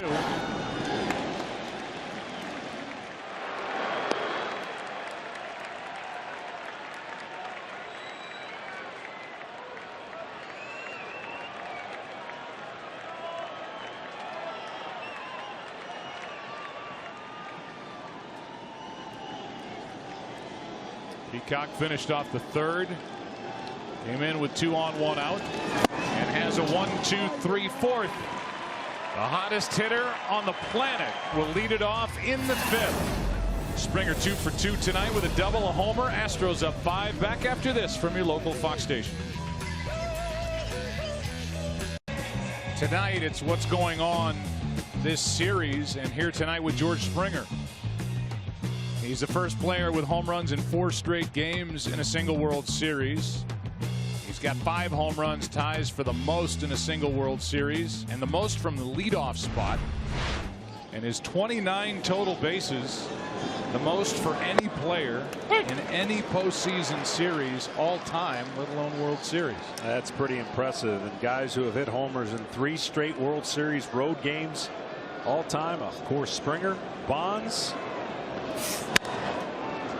my teammate, former teammate, Brian Klesko, and Hank Bauer. A great list to be a part of for a guy who went 0 for 4 with 4 strikeouts in Game 1. Looked lost, and it took a walk that got him going. He hasn't looked back since. Locked in. He's doubled. He's homered tonight. The 0-2 from Kershaw. Spoiled it.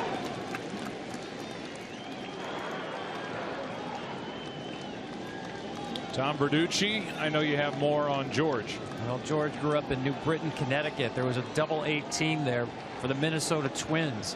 He always hung out at the ballpark, and then one day one of the minor league players asked him if he wanted to play catch. You see the strikeout there, and George was in the stands and had a catch with this minor league player, and he told me that game of catch changed his life. He said he went from a kid who liked baseball to a kid who forged the dream of being a major league player. And that minor league player who he played catch with, that was Torrey Hunter, 19-year major league veteran. And George Springer told me each night during a major league game, he will look into the stands and find a young boy and realize that's why he plays baseball, to put faces on the next generation, smiles on those faces. Well, a ball gets out of the bullpen and comes all the way back toward the infield. Thank you for that, Tom. And George Springer was an all-star this year, kind enough to join us for an interview from the outfield while he was playing in that game in Miami. Had a monster season, 34 home runs, had 9 leadoff home runs, all in the first half. Drove in 85. I mean, he's the guy that makes this lineup go, and it was the top run-producing lineup in the major leagues this season. Strike one now on Bregman. Yeah, you mentioned that monster first half, but he does so much for this club defensively in center. Energy, gets guys laughing. He had a playlist going in the clubhouse before this game that he said, well, the music I grew up on. I mean, it was 70s and early to mid 80s hits. There's a foul out of play by Bregman, and the count stays 0-2. It's like wheelhouse stuff for you and me.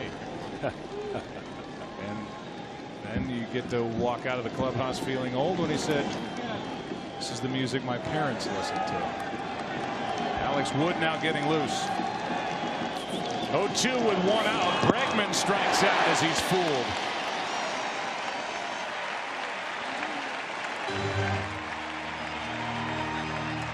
Well, here's a home run for Springer. StatCast powered by Amazon Web Services. This is the end of the night for Yu Darvish. 438 feet. There was no doubt when it left his bat. It was just a matter of how far, and that loosened him up even more. Strike one on Altuve.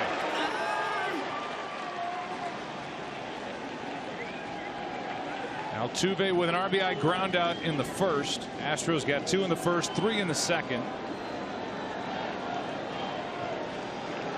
Second and third runs of that second inning on that home run by Springer. And here's a pop-up right side, foul ball. Bellinger. Kershaw's doing all he can. He's allowed only one base runner. Bottom of the fifth, halfway through Game 7. Top of the order coming up for the Dodgers, who trail by 5. 69 degrees at the start of the evening here for Game 7. And the first Game 7 in Dodger Stadium history has been a dud for the home team so far. All the fun for the Astros and the crowd trying to get behind Chris Taylor in the top of the lineup. As this fly ball goes into left, one pitch as Gonzalez goes to it, one out. Shortstop. That'll bring in Corey Seager. Came on the air talking about how evenly matched this series was. The two best teams were left. The Astros from the American League, the Dodgers from the NL. And that 5 of the first 6 games of this World Series had been decided by 2 runs or less.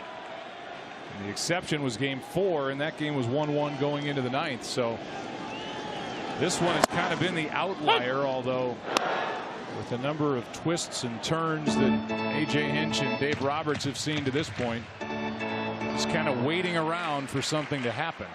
Yeah, both teams have done what they needed to do, and I call it dent the other team's bulletproof scenario. The Dodgers bullpen was so good coming in.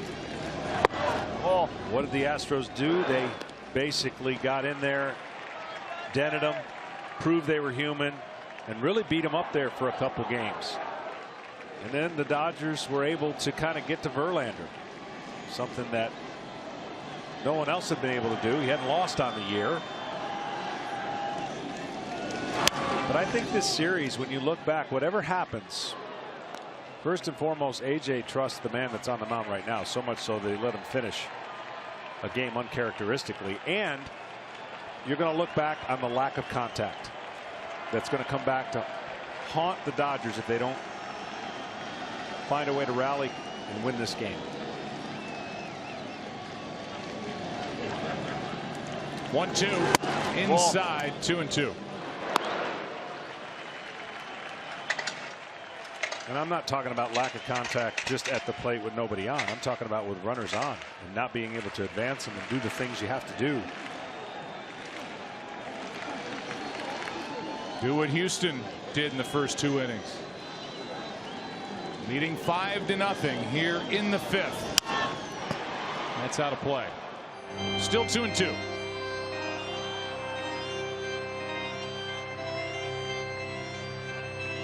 This graphic is where we've been in this series after 5 innings. We're not through 5 innings yet.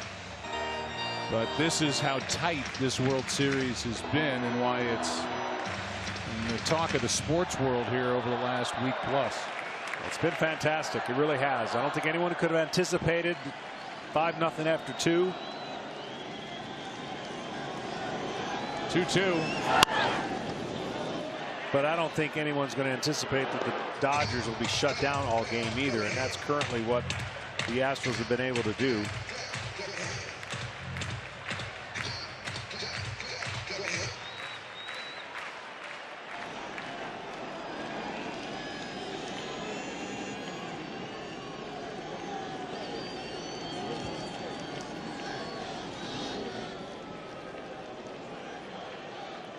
Peacock relieved in the 3rd. Lance McCullers Jr. went 2 1/3.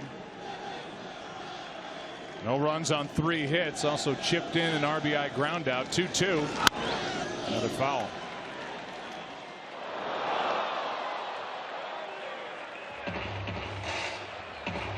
Seager with a hit tonight.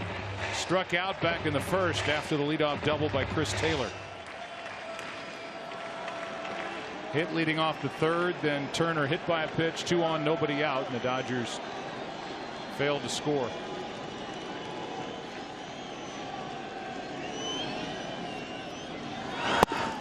He checked his swing on a pitch down, a full count.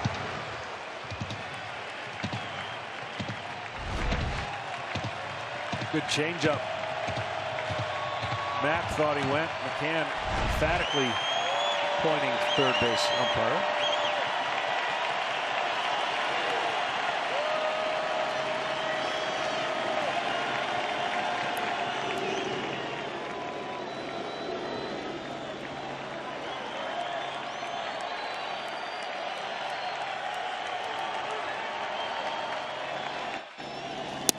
A 1-out walk.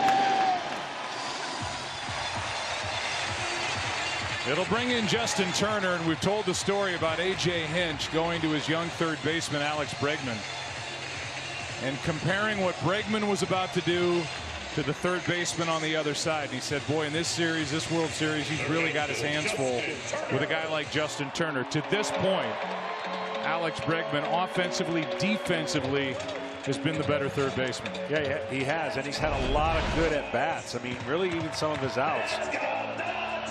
A.J. Hinch liked him in this series because of the left-handed starters for the Dodgers. It just set up well for Bregman.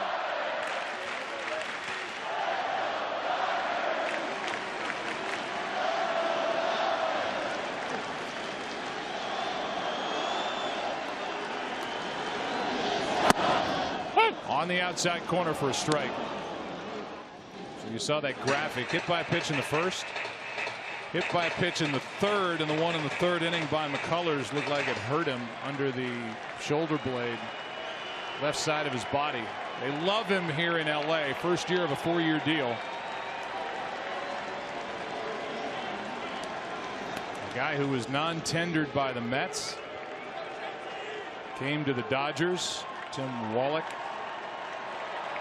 his bench coach here with L.A. when he recommended the Dodgers sign him, and boy, are they glad they did.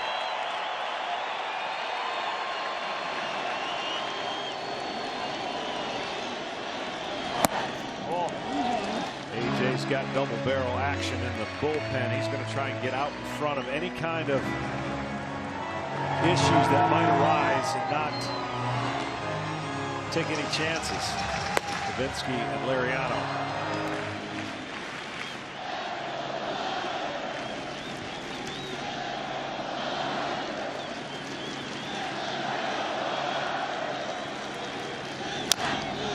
Turner is a big reason why the Dodgers are here during the regular season. Hit .322, 21 home runs. In the division series against the Diamondbacks, hit .462 with 5 RBIs. In the NLCS, hit .333 with 7 RBIs. But hitting .130 with 2 RBIs, it both came in Game 1 in the 6th inning on a home run off Keuchel. And they've pitched him really tough. It's not like he's missing a lot of hittable pitches. The Astros have made it a game plan to say we cannot let this guy get hot. And other than that 2-run homer, he has not.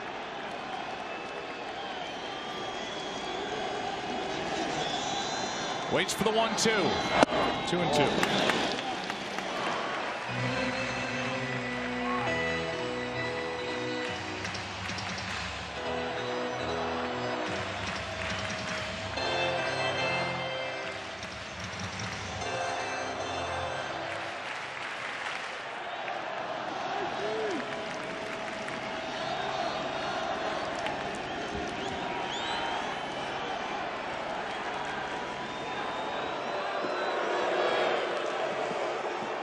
Dodgers have stranded 6 already. The Astros have left only 1.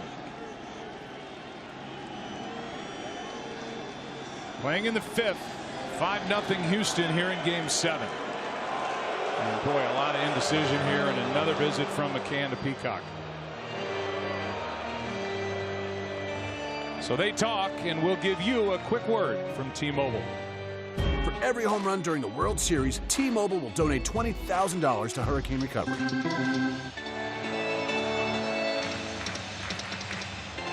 The rhythm of a game when there are a lot of moving parts, and you can understand why. The meetings, changing of signs, pressure.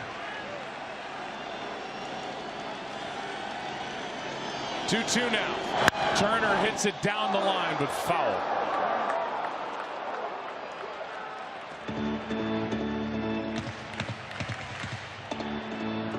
Turner had the walk-off home run against the Cubs in Game 2 of the NLCS.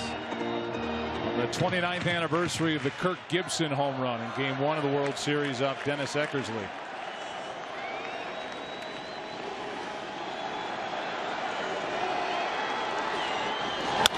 Left side. Bregman knocks it away from Correa. And it's 1st and 2nd with 1 out here in the 5th.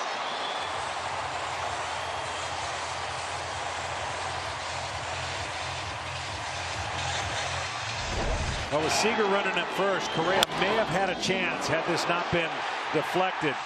His only chance would have been to backhand this and go to second. Just the tip of the glove is all it took for Bregman, who's gotten to everything. And we are going to have another pitching change. So Francisco Liriano, who finally got into the World Series last night, is the lefty coming in. A.J. Hinch will roll the dice here in the 5th with Cody Bellinger coming up. And it's Francisco Liriano, who pitched last night. That's his only work of this World Series. And to me, Cody Bellinger has proven that he can't hit the right-handed stuff coming down and in. I don't know if you're not doing him a favor by bringing in a lefty. Yeah, sliders away. This is the only batter that Liriano will face.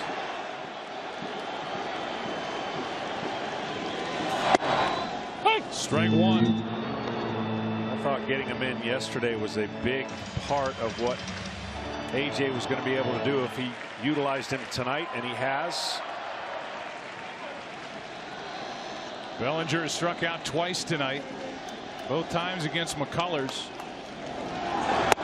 Ball just inside, and both times on pitches down and in from the right-hander. Now gets a different look. We saw the average better against lefties in the regular season and postseason combined. The Dodgers need something out of their cleanup hitter. The 1-1. Walks out. Track that one better. The down and in spot probably won't be an issue now with the left-handers you mentioned, as the right-handers exploited that right there. That was the curveball. It was an easy game plan. He wasn't adjusting, so you don't have to adjust. Now he just has a different look and stay on the pitch. He is trying to get outfield grass somewhere. The ball must touch the outfield grass. The 2-1 to the right side. Altuve fires to second, and that's it.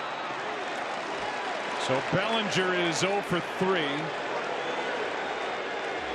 Hits into the force out at second, and the inning will belong to Yasiel Puig, and we'll see if it's against Liriano. Now Morton has joined Davinsky.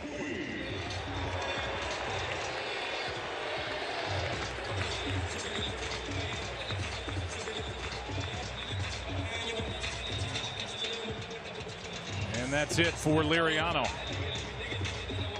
1/3 of an inning, all zeros as he gets the force out at second. His night is finished. And Jung was leading the cheers here early. Dennis Haysbert is in the crowd here at Dodger Stadium. Andy Samberg from Fox's Brooklyn Nine-Nine. Caitlin Olsen from the Mick. Kate Upton, fiance for Justin Verlander, and Larry King is a regular behind home plate. Mary Hart. Sandy Koufax part of the first pitch ceremony here, and now the most important pitch coming from Chris Davinsky. First and third, 2 out, facing Yasiel Puig, who took him deep in Houston in Game 5.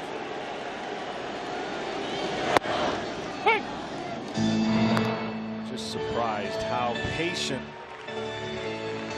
non-competitive at bat first pitch. Like, you know, you sometimes can scare the pitcher into throwing a ball, but he's taken those pitches the whole time.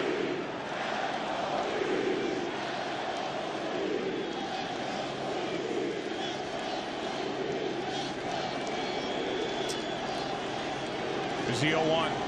Runner stealing second on a foul back, and now Puig is in the hole, 0-2. Here's that Game 5 home run off Davinsky that made it a 1-run game in the 9th inning. The Dodgers would go on to tie it on a 2-out RBI hit by Chris Taylor and lost it in the 10th. And that was a changeup. Now, does the memory of Davinsky throw a fastball here, or does he feel like he can make a better changeup pitch with 2 strikes against Puig?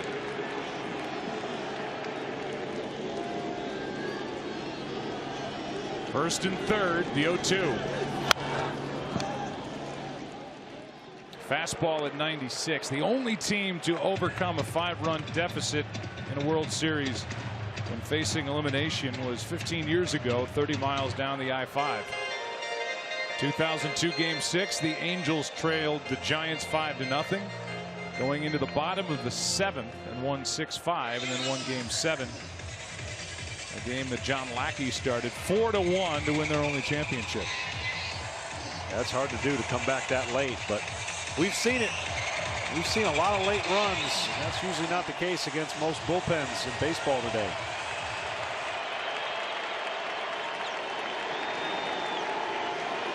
Fourth pitcher of the night for the Astros, Chris Davinsky. The 0-2.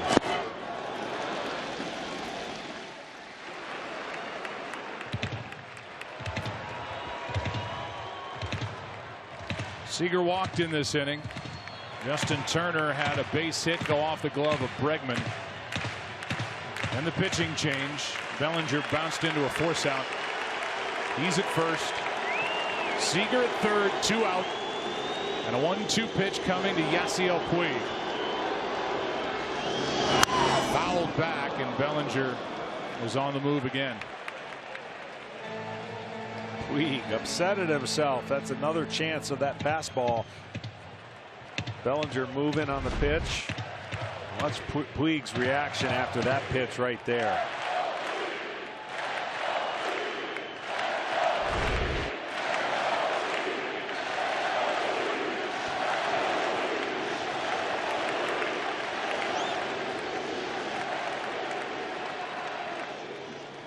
Time was called. Bellinger was going to take off again. That's no small piece to the puzzle. If there's a pitch out of the strike zone, it looks like they're willing to give second base. Nobody covered the last time Bellinger took off. Only in the fifth.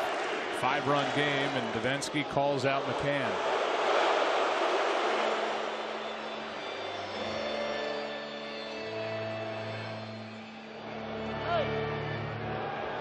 McCann left and comes back. Why don't we give you a quick word from Wendy's?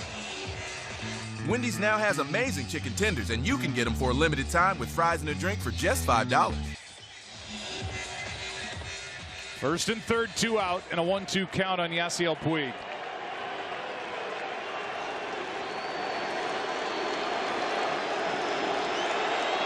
Runner goes on a soft liner caught by Gurriel. And now the Dodgers have stranded 8 and get into a double play. We're through 5 innings in Game 7. Astros having fun and celebrating. Dodgers frustrated. Has been better tonight for the Houston Astros. They got the start from Lance McCullers, then Peacock, then Liriano, Davinsky. And the Dodgers have been able to put men on but can't bring anybody home. They're 0 for 9 with runners in scoring position. And Clayton Kershaw has been good. He's gone 3 innings, allowed 1 hit, struck out 4. And he's back for more. Carlos Correa first up. 6th inning, 5-0. Astros leading here in Game 7. And he had a long wait, and he had some long waits in Houston and wasn't able to come out and be as sharp that he wanted. Usually a long wait means your team has scored. In this case, they didn't. Strike 2. From all of us here at Dodger Stadium to Don Hartack back at Stats Inc. It's his 18th and probably final season writing game notes for us. Here's a 1-2 pitch. Down 2-2, and believe me, I can't tell you how smart he's made us all seem over those 18 years. Putting together a packet for every game, worked so hard, and we thank him. I thank him for all he's done for us and for me. 2-2 pitch. Grounded left side, base hit, and Correa's on for the first time tonight.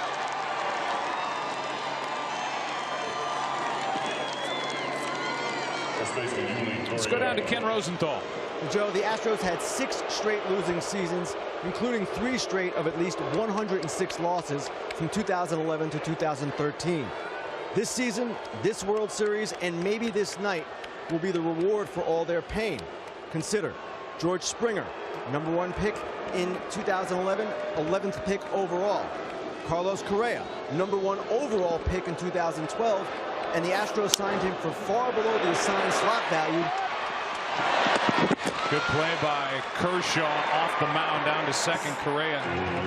Keep going, Kenny, because it is such a huge part of how the Astros got to this Game 7 of this World Series. Right. So when the Astros signed Correa, they gave him far less than the assigned slot value. That enabled them to grab Lance McCullers with their savings at number 41. And then you advance in 2013, Mark Appel. Well, that didn't work out so well, but it led to the trade for Ken Giles. And then 2015, Alex Bregman, first rounder, 2nd pick overall. Joe, the draft isn't the entire story with the Astros, but it's a big part of the story. Yeah, there's no doubt. And the homegrown players are the guys who have starred this postseason for Houston. And can I tell you what they did even better after drafting and not missing is the ability to change their roster for the better. And what I mean by that is there's a lot of ways that they were going about in their quest to get here and were failing. Too many strikeouts. Relievers weren't as important. Now they add a veteran in McCann, a veteran in Beltran. They now have the influence with the young player, with the veteran, and they've taken the strikeouts out of their lineup. Huge adjustment by the front office to get them to this point. McCann with a good rip, but now in the hole 0-2. 24 of the 27 Astros home runs in this postseason have been hit by homegrown players, and that's what you're talking about. The strikeout percentage and where they ranked across Major League Baseball. Look at that jump to first this year. Yeah, that hasn't happened since 1918, based on being that far last and in the bottom 5 to go to first. That's an impressive jump. They also have a manager in A.J. Hinch, who's in his 3rd year, got the Astros to the postseason in 2015. Smart guy. He can talk analytics with you all night, but he also will go with his gut and he'll go with his eyes. He's a good mix, and he's a steady hand guiding this team. He's done a really good job this postseason getting the Astros this far, and he has his team leading Game 7. Here's a ground ball right side. Tough play. Wow, what a play by Forsythe. Over to third is Correa as Forsythe went a mile and made a long throw to get McCann 2 out. You're not kidding. This is not a typical shift out. Look how far he is, and look how far he's got to go. And when he throws, he's got to throw off balance, but he's got a shortstop throw instead of a second baseman's throw as far as distance. And right on the money to Bellinger. Tremendous play. And now an intentional walk to Marwin Gonzalez. And Reddick wasn't ready to come to the plate. They're going to bring Gaddis up. And on the flip side, Joe, this team has been assembled for the Dodgers in a different way. A lot of depth, interchangeable parts. Their bullpen has been their strength. Their starter in numbers. Starters have been fantastic. So that's the reason why Dave Roberts and his staff has been able to win the most games in the National League. And yes, they have the highest payroll in baseball. That definitely helps. Well, what happened here is an intentional pass to Marwin Gonzalez. 2 guys are on deck. Gaddis was the first to grab a bat and a batting helmet, and he will be the one to hit for Reddick with first and third 2 out. Then the pitcher's spot would follow, and that would be Cameron Maben if it gets there.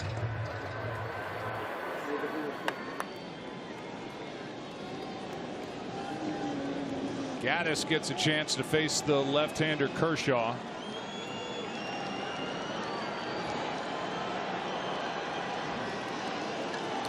And they're going to walk Gaddis. Back-to-back intentional passes and bring up Maben. That's confidence in your man on the mound that he's going to throw strikes, and the matchup he likes a little better, which forces AJ to go to another pitcher.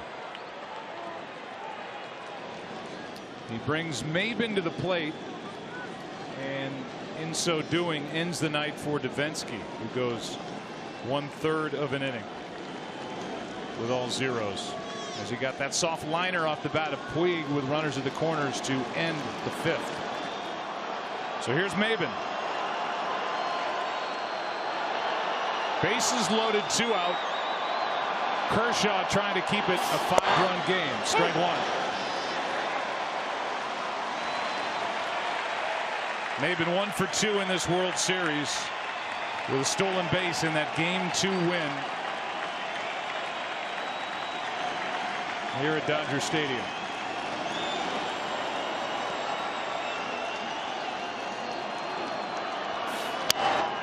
Out in front of it, little pop-up on the infield for Turner. And Clayton Kershaw, who did not hand out any intentional walks all year, hands out 2 in the 6th. The Astros strand the bases loaded, lead by 5. Bottom of the 6th rolls in Game 7, and so does Charlie Morton. Presented by YouTube TV. Bottom of the 6th inning. Jock Peterson will lead it off. Kershaw has done his best. He's kept it where it was when he entered back in the 3rd. Here's Charlie Morton. And a little flare base hit into center, where Cameron Maben, who just pinch hit and was intentionally walked, or rather flied out to end the top of this sixth, is there to field it on a couple of hops. And Peterson is on, and yet again, as Springer goes to right, and the pitcher will bat in the number 8 spot. The Dodgers put their leadoff man on. That has not been the problem. Yeah, that hasn't. But the alarm clock goes off for some reason in the 6th inning here at home, because the Dodgers have put a 2 spot in the 6th inning every game here in the World Series at home. They're hoping to at least do that here to crawl back in it. Strike 1 from Morton. Charlie Morton was terrific in his start back in game 4. Went 6 1/3. 1 run on 3 hits, struck out 7, walked nobody. And now on in relief here in game 7. Astros up 5. 97 but low. 1 ball, 1 strike. Gone from sinking it to power. Fastball, 4-seam. Good breaking ball.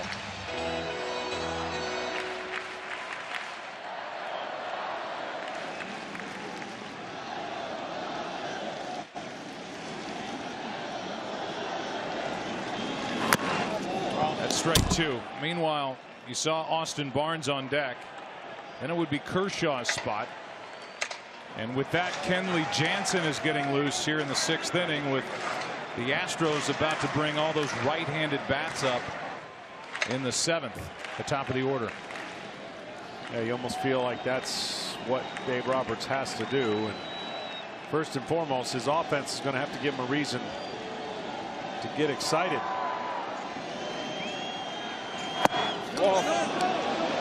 Forsythe checked it. You know, it's interesting.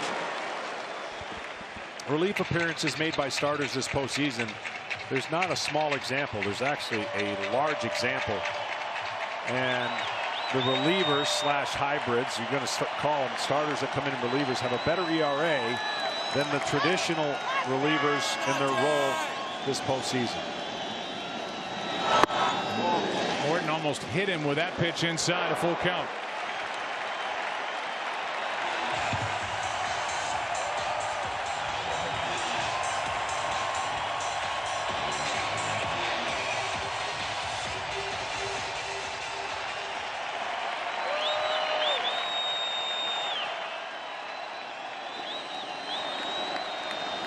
Three-two.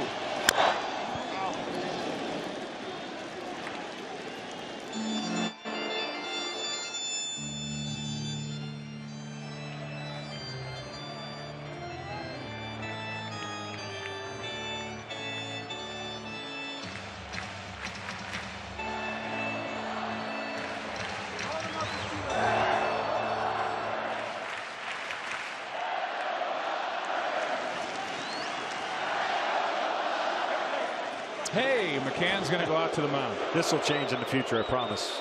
It will. But I was going to say, you know, when you prepare to pitch a game 7, I was fortunate enough to do 3 of them.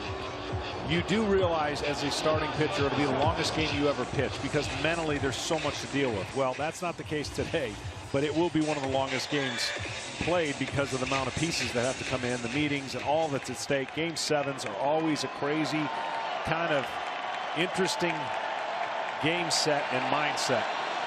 3-2. He walked him. 2 on with nobody out for the Dodgers in the 6th.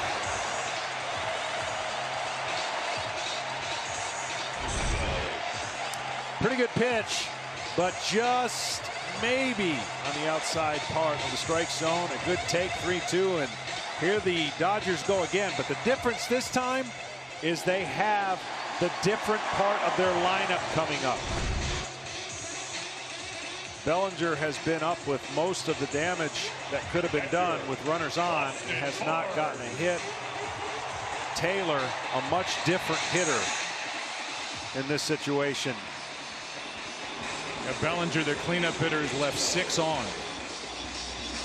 Barnes, if they can get to the top of the lineup where Taylor is, you got to like the Dodgers feeling that they'll have a run or 2 on the board. A single and a walk, and now Austin Barnes, the number 8 hitter. And catcher takes a strike from Charlie Morton. First year of a 2-year deal for Morton. Longtime Pirate, last year 1 year with Philadelphia, tore his hamstring. Had a career year, had much better stuff in 2017 with Houston.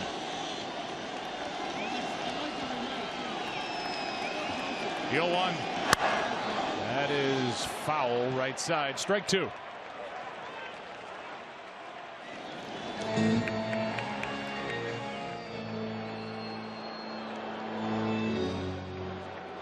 McCann out to talk again. The Dodgers are 0 for 9 with runners in scoring position. Last team to start a World Series Game 7, 0 for 10 with runners in scoring position. The 79 Pirates, who actually won, beating the Orioles 4-1. Must have hit some homers. Pretty good lineup. Here's the 0-2.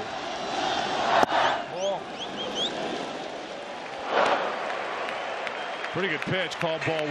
Yeah, Morton is 98 and down in the bottom tier of the strike zone. But you see McCann actually wanted it up, so the way that he caught that with the glove going down presented it lower than it maybe is. Now a 1-2 to Barnes. Off the end of the bat, pop up on the infield. Infield fly rule is in effect, 1 out. So now 0 for 10 with runners in scoring position to the Dodgers, and they ask for something out of the longest tenured Dodger, Andre Ethier, who joined this organization in 05. And missed the majority of the season with a bad back. Professional hitter, been around, and he would love to extend it on, as I mentioned, to turn it to the top of the lineup. If you can get it to the top of the lineup less than 2 outs, Dodgers and Dave Roberts are going to like their chances getting really close in this game. Well, how good was Clayton Kershaw? Went 4 innings, did not allow a run. Along the way, 2 hits, 2 intentional walks, and 4 strikeouts. Ethier hitting for him. Ball 1.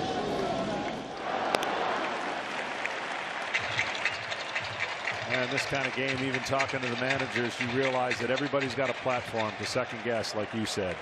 Everybody will be taking their own so-called knowledge and spinning it in a different way. If they would have done this, or if this team would have done that. Ethier late with that swing at 98 from Charlie Morton. Strike 1. I can already hear what's going to come down the pipe if the Dodgers don't win. Why didn't you just start Kershaw? 4 innings. He went 4 innings for you. It's a different circumstance. He came in obviously down 5-0 as opposed to coming out of the gate. Ethier to the right side, base hit. Here comes Peterson. He will score. 5-1.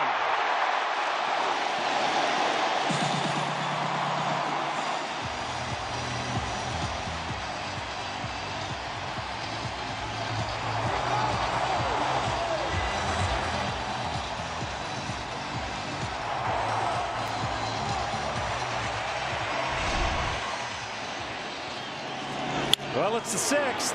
They got 1. And they've usually will bank 2. And a ground ball that finds the hole.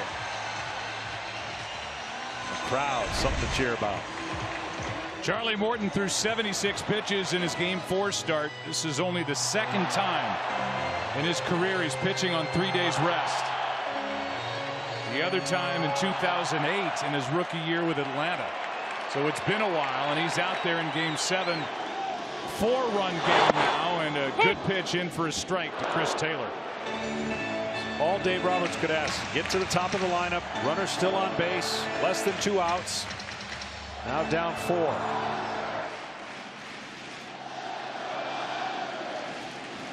Nobody up for Houston in their bullpen at the moment. The 0-1. Good pitch from Morton again. Strike 2. An interesting strategy to walk 2 guys with the bases loaded to force the hand of AJ and obviously make a pitching change along with a pinch hitter.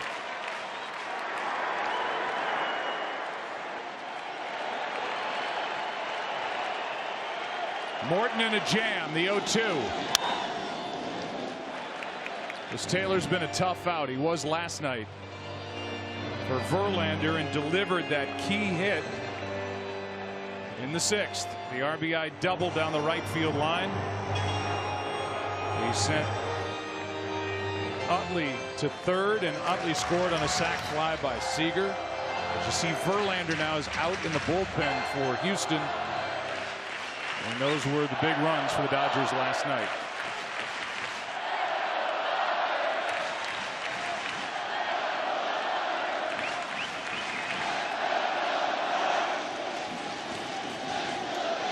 Struck him out.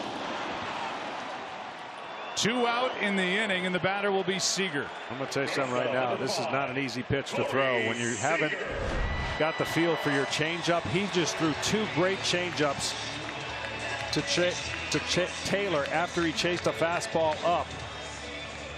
McCann went out, talked to him, and a committed pitch got a result.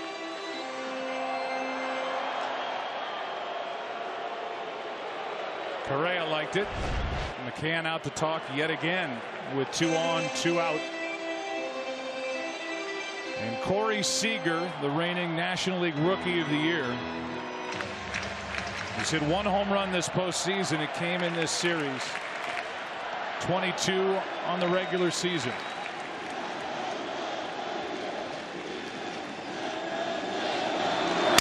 Shattered back. The ball to the shortstop Correa, and got it out of his glove and to first for the out. And Morton had to deal with that. Headed his way, and Charlie Morton gives up just the 1 run. Dangerous broken bat. Correa makes the play after a double clutch. It's a 4-run game. After 6 in Game 7, Astros lead it 5-1 back after this. He's in this World Series. He's in there to face the top of the lineup for the Astros. That means Springer. Last night, Jansen went 2 innings for the save, his 5th of this postseason. 2nd of the World Series, threw 19 pitches through his 2 innings, struck out 3. Did not face George Springer last night, or any of the guys that he will face to start this 7th. 4-run game now. 1 ball, 1 strike. A little bit similar to last year, although Clayton Kershaw started the game, the elimination game. The Dodgers, Jansen came in 9 up, 9 out, but the Cubs were victorious. Cubs beat the Dodgers in last year's NLCS and won the World Series. The Dodgers rolled through 2 teams, including the Cubs.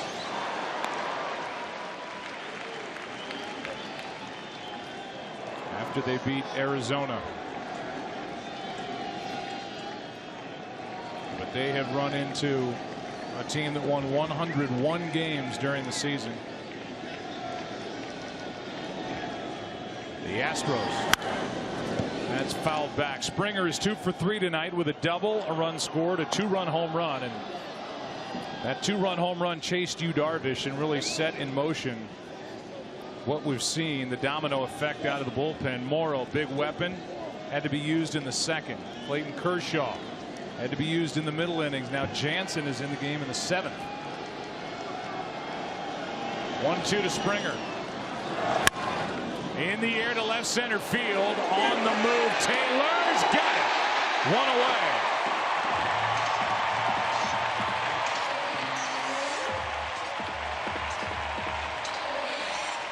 Covered a lot of ground in left center. Like he's been doing it his whole career, but he hasn't. He gets one in the gap, and you got to check who's going over, and Taylor covers the ground. Peterson peels out of the way. Great catch.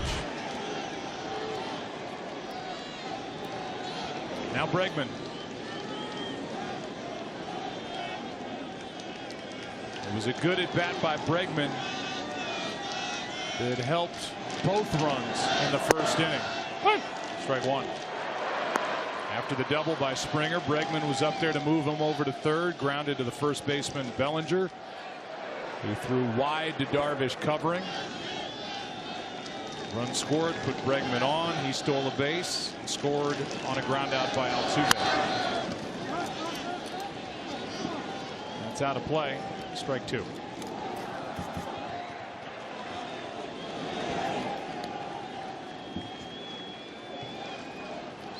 Bregman's best part of the season, actually, when he got going the most, is when Correa went down with an injury.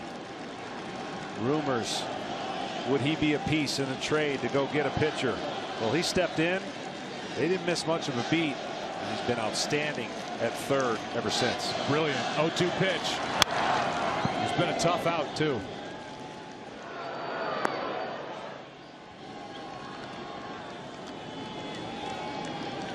Last night had a hit, but did not drive in a run.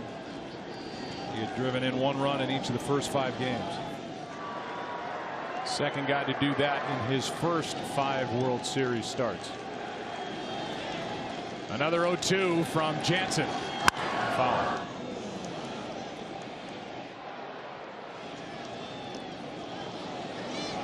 I know we say this a lot. There's no guarantees in sports that you're just going to get back to the spot that you hope to year in and year out, but both these teams are in a good position to return back to the playoffs and make another run with the core players that they have and the pitching staffs that are in place. Dodgers have won 5 straight divisional titles. Ball. And the Astros, you get the feel, are just scratching the surface of what they can do. They're good, they're young, they're well managed on the field and in the front office.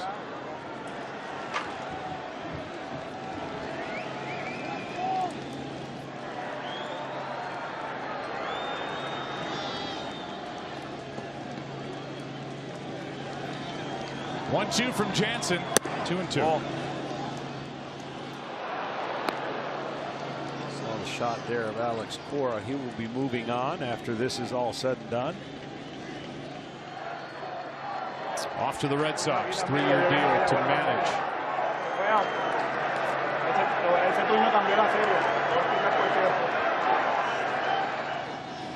2-2. Struck him out. 2 out in the 7th.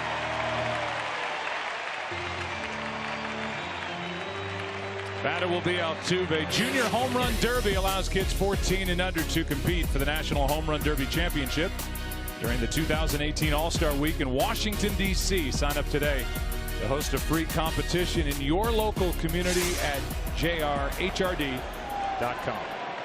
Cora managed in the WBC. And speaking of the WBC, the championship game was here in L.A. Bregman, Gregerson were on the USA team. They won. Correa, Beltran, and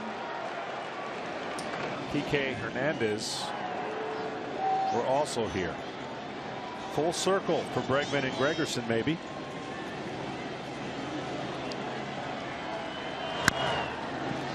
Altuve, 1 ball, 1 strike.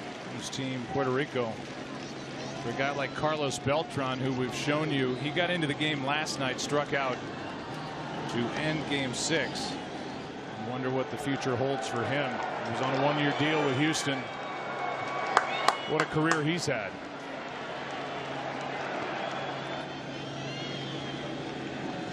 Altuve waits for a 1-1 from Jansen. Ball just inside, ball 2.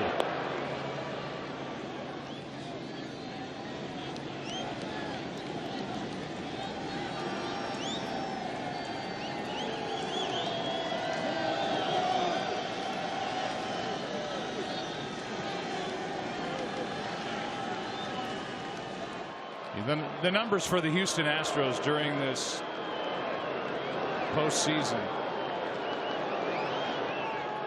and the wins and the losses have a lot to do with what the 3-4 combination does in the lineup for the Astros. Altuve and Correa. And their 10 wins combined to hit .412 with 11 home runs, 25 RBIs. 7 losses, 135 with 1 home run and 2 RBIs. And tonight in Game 7, Altuve has an RBI ground out, Correa a single, and that's all.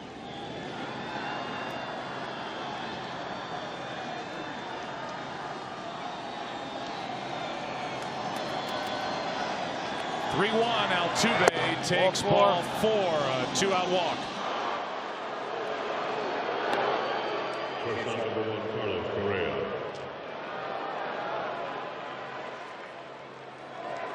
It'll bring in Carlos Correa in the bottom of the 7th inning. After the stretch, it'll be Turner, Bellinger, and Puig.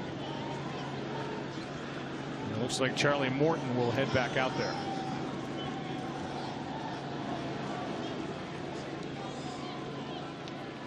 Here are the numbers just to show it to you this way.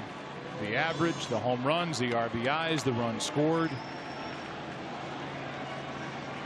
The combined totals for these two during the postseason in wins compared to losses make this team go. They sure do. And for a while, I think that's going to be the case.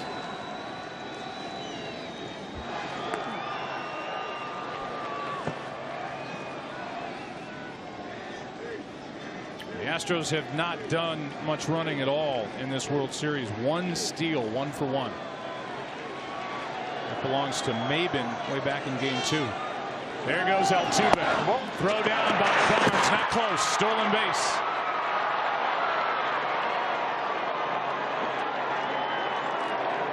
And so Altuve, who not only led the major leagues with his .346 average, but led the ball club with his 32 steals, is into second easily. Power, speed, great defense.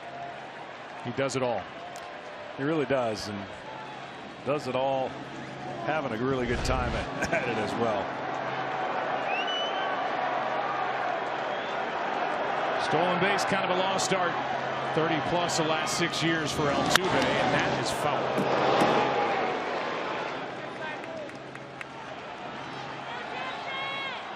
Correa now trying to drive his buddy Altuve in to get the 5-run lead back. Now Tony Watson, the left-hander, gets loose.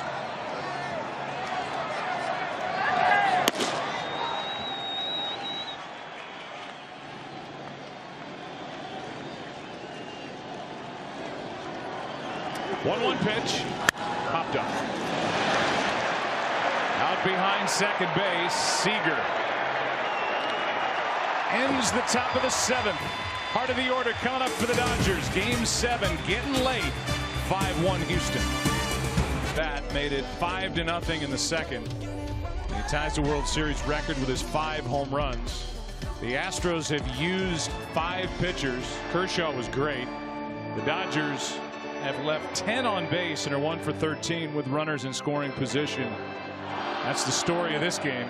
Opportunity for the Dodgers, but they cannot cash in to this point for the most part. A drought will be ended here tonight. We go back to 2004, and obviously the Red Sox ending their drought. Giants ending theirs in 2010. One of these two will be next. The Astros have never won. They're in their 56th year of franchise history, and the Dodgers haven't won since 1988. The White Sox were on that list, and when they won in 2005, it was at the Astros' expense. When Houston was in the National League, and Justin Turner will walk in 3, 4, and 5 hitters against Charlie Morton, with the Astros up by 4. One thing I have to correct, Cora did not manage and he'll put together the team for Team Puerto Rico. Well, what's going to happen over the last 3 innings of this game? Charlie Morton will have a lot to say about that. The bullpen for the Astros is quiet.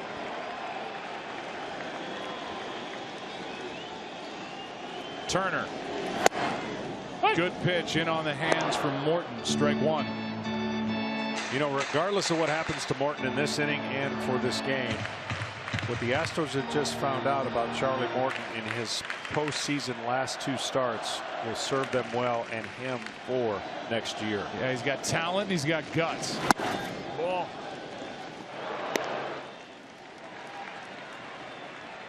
As A.J. Hinch told us before the game, you just don't know until you see these guys in this type of a series, in this type of an environment. And Morton doesn't seem overwhelmed by the size of his chance as he misses down and away 2-1.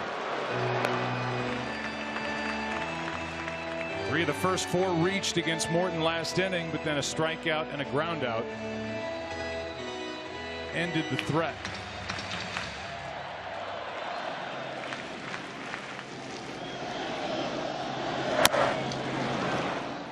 So 3 starters for the Astros in this game. Dallas Keuchel warming up in the bullpen as we speak. A couple of relievers came out, got out of the jam. Keuchel will go through his normal routine, I would imagine, as if he was going to start the 8th inning. He just got up. And he was matched up against Clayton Kershaw in game 5. Kershaw was good tonight. 4 shutout innings with only 2 hits. Verlander is down there if they need him. Here's a 2-2. Little pop up. Gurriel to his right. 1 out. Brian McCann has had the pleasure of catching a lot of great pitchers. And he told me the stuff that Morton had in Houston was the best stuff he's ever caught. Wow.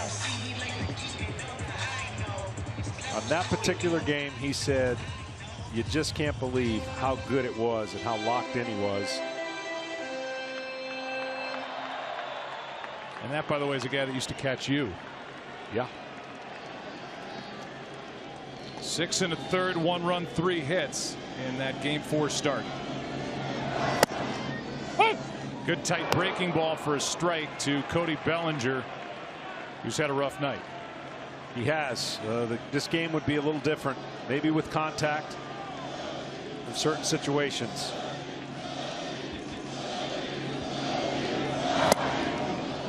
A lot of that. Nothing in 2. But you know, this game, even in the greatness of Aaron Judge, as he was in the first half, monster.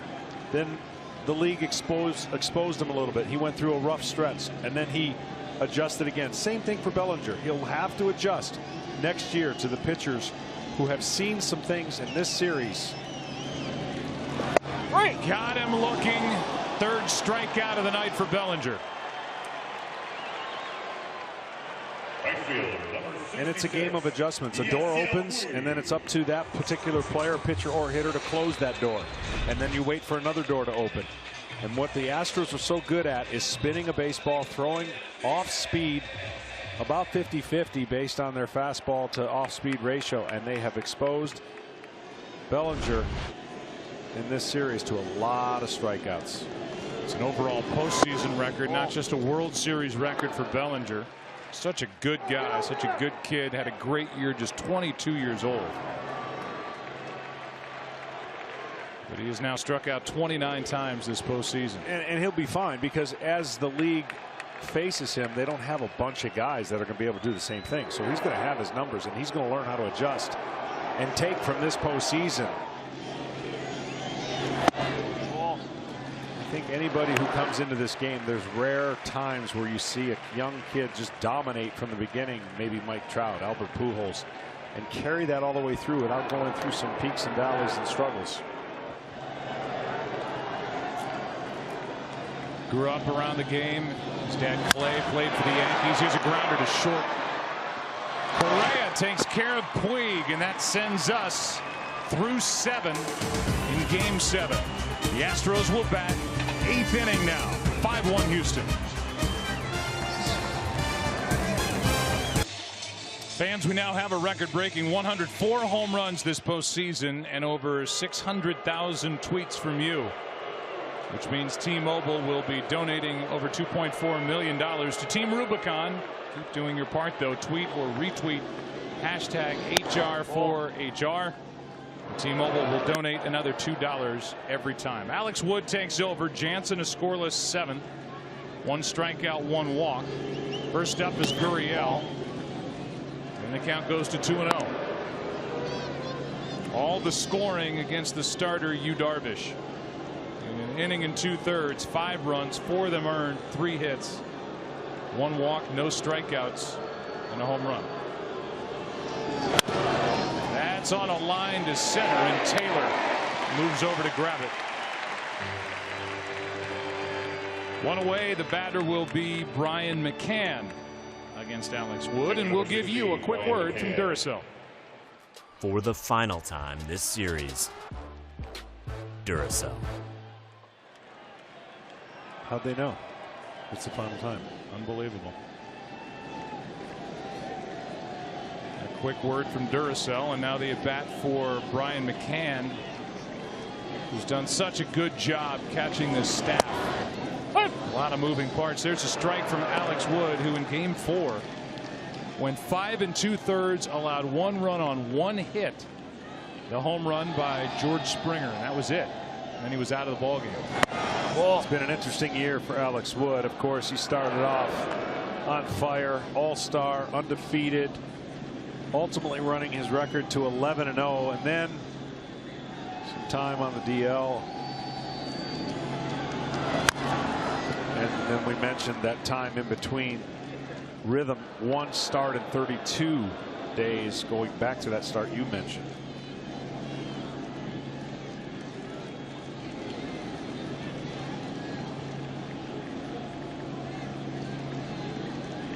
McCann tonight 0 for 2 with a walk and a run scored. Got him over the outside corner, and Tom Verducci. The city of Houston and that area of Texas has been through so much. It latched onto these Astros here down the stretch in 2017, and boy, the Astros have brought them a lot of joy. Absolutely, and those hurricane relief efforts, recovery efforts on the minds of all these Astros players. When you walk into their clubhouse at Minute Maid Park, on the bulletin board where the daily lineup is posted, there's a picture of a car submerged underneath an overpass. A lot of players have hurricane damage photos in their lockers, including Carlos Correa, who has them at eye level. He told me I put it there and I look at it every day. If I have a bad day, 0 for 4, and want to throw my glove in my locker, I just think of what all these people have gone through. He said if we can give them 3 or 4 hours a night of joy, a little bit of happiness, we're doing our part. Right now, we're trying to give them a lifetime of joy. Yeah, there's no doubt, and as you pointed out the other night, they've lost only 3 times at home at Minute Maid Park since Hurricane Harvey made landfall toward the end of August. What an incredible home field advantage it's been throughout this postseason for the Astros, and one of the noisiest stadiums, forget baseball stadiums, noisiest stadiums I've ever stepped into.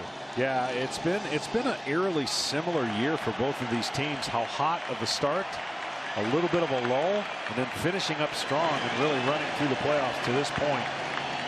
And a loud Minute Maid Park helped that team.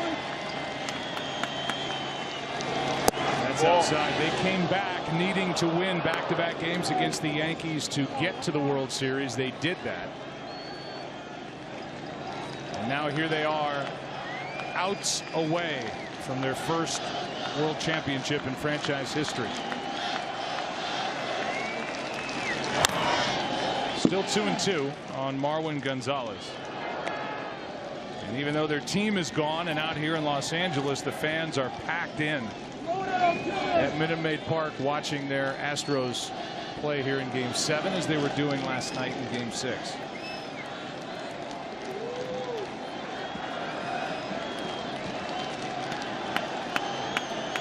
Marwin Gonzalez has had a nice night. A double, a single, been intentionally walked. The count stays 2-2. You know, even though he hasn't had a super successful average for the World Series, his one at bat against Kenley Jansen changed this series. An 0-2 pitch that he rode out of the ballpark into left center field to tie game 2. The Astros won it in 11. Scoreless inning put up by Alex Wood. And earlier to the Springer home run.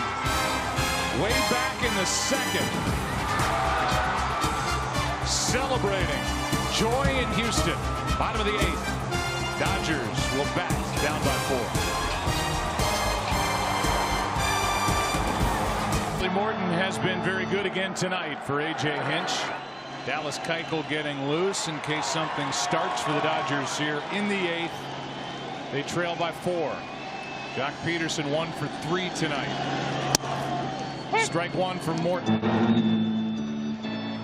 Fastball command's been really good. Late movement, 96, 97. Some great changeups to right-handed hitters, and of course, pretty good curveballs. He's retired 5 straight.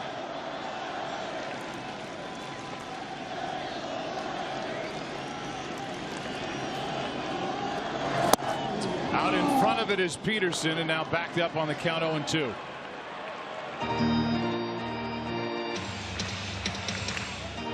The formula has changed nightly for A.J. Hinch. He didn't know how it would play out, obviously, in this game 7, but that whole all hands on deck. And those hands have done a nice job. McCullers, Peacock, Liriano, Davinsky, and now Morton. 0-2. Struck him out. A foul tip, and it was hung on to by McCann. Strikeout number 3. And 1 out here in the 8th. Another breaking ball. Gets on top of it. Late break in. Swing up. Foul tip McCann. Base is empty for Logan Forsythe.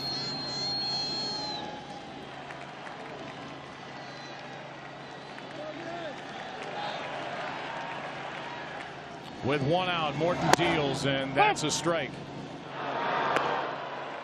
You think about the Dodgers and how this has kind of played out. The game 1, the traditional Dodgers style. 3 pitchers, they win. Game 2, they had to go to 9. They lost. 5 in game 3, they lost.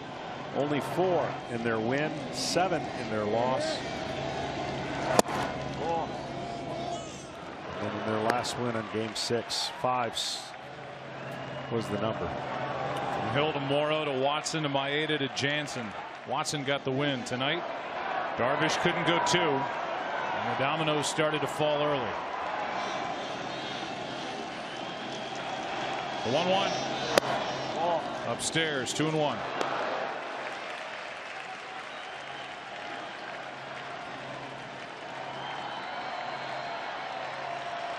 On deck, Barnes.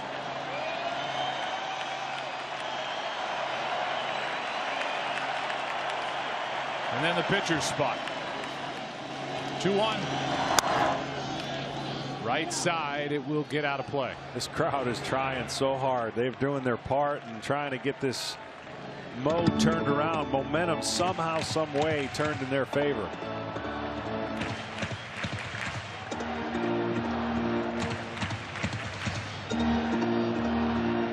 This has consistently been the loudest this stadium's been in a long time. They love this team.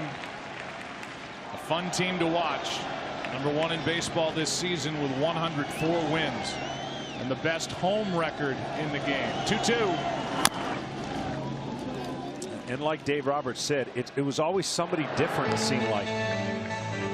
Guys knew their roles, filled in nicely, and somebody always came up big.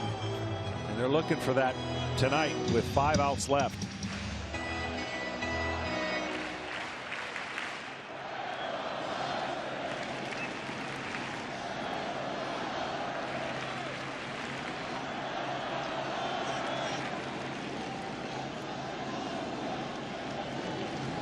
Dodgers have stranded 10 men on base tonight. Here's a fly ball into right.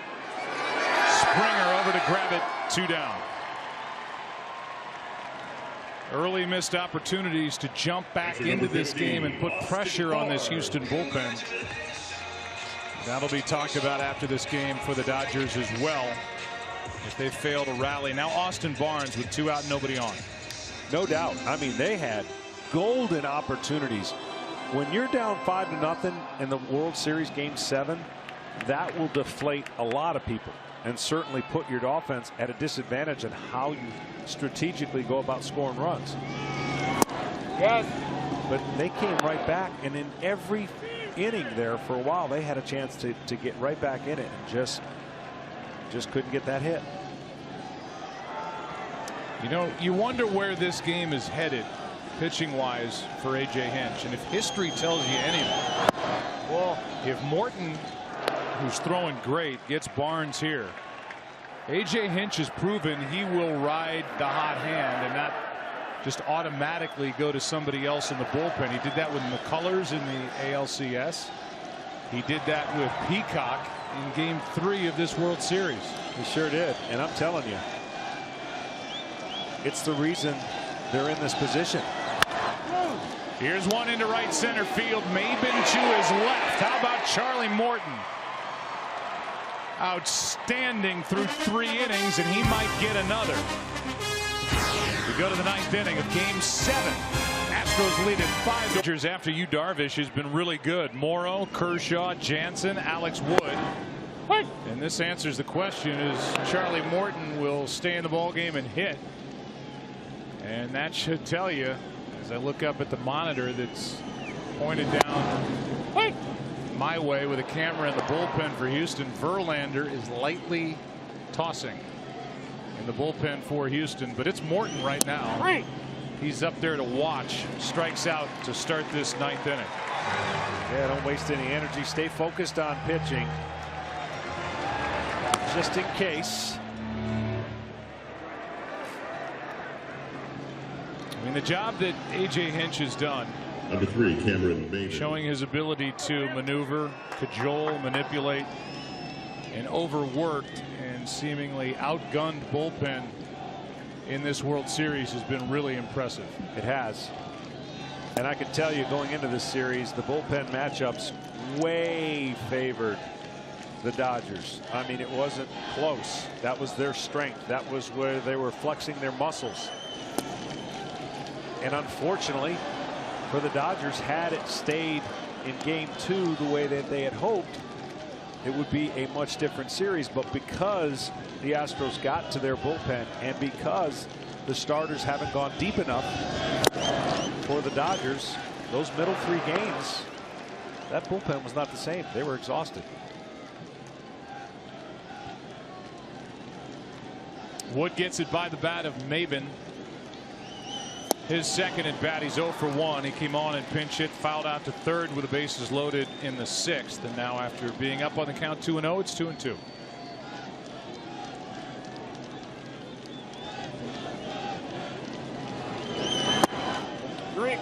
Got him over the outside corner. Delayed call. And that caught everybody at the plate by surprise. Barnes and Maben.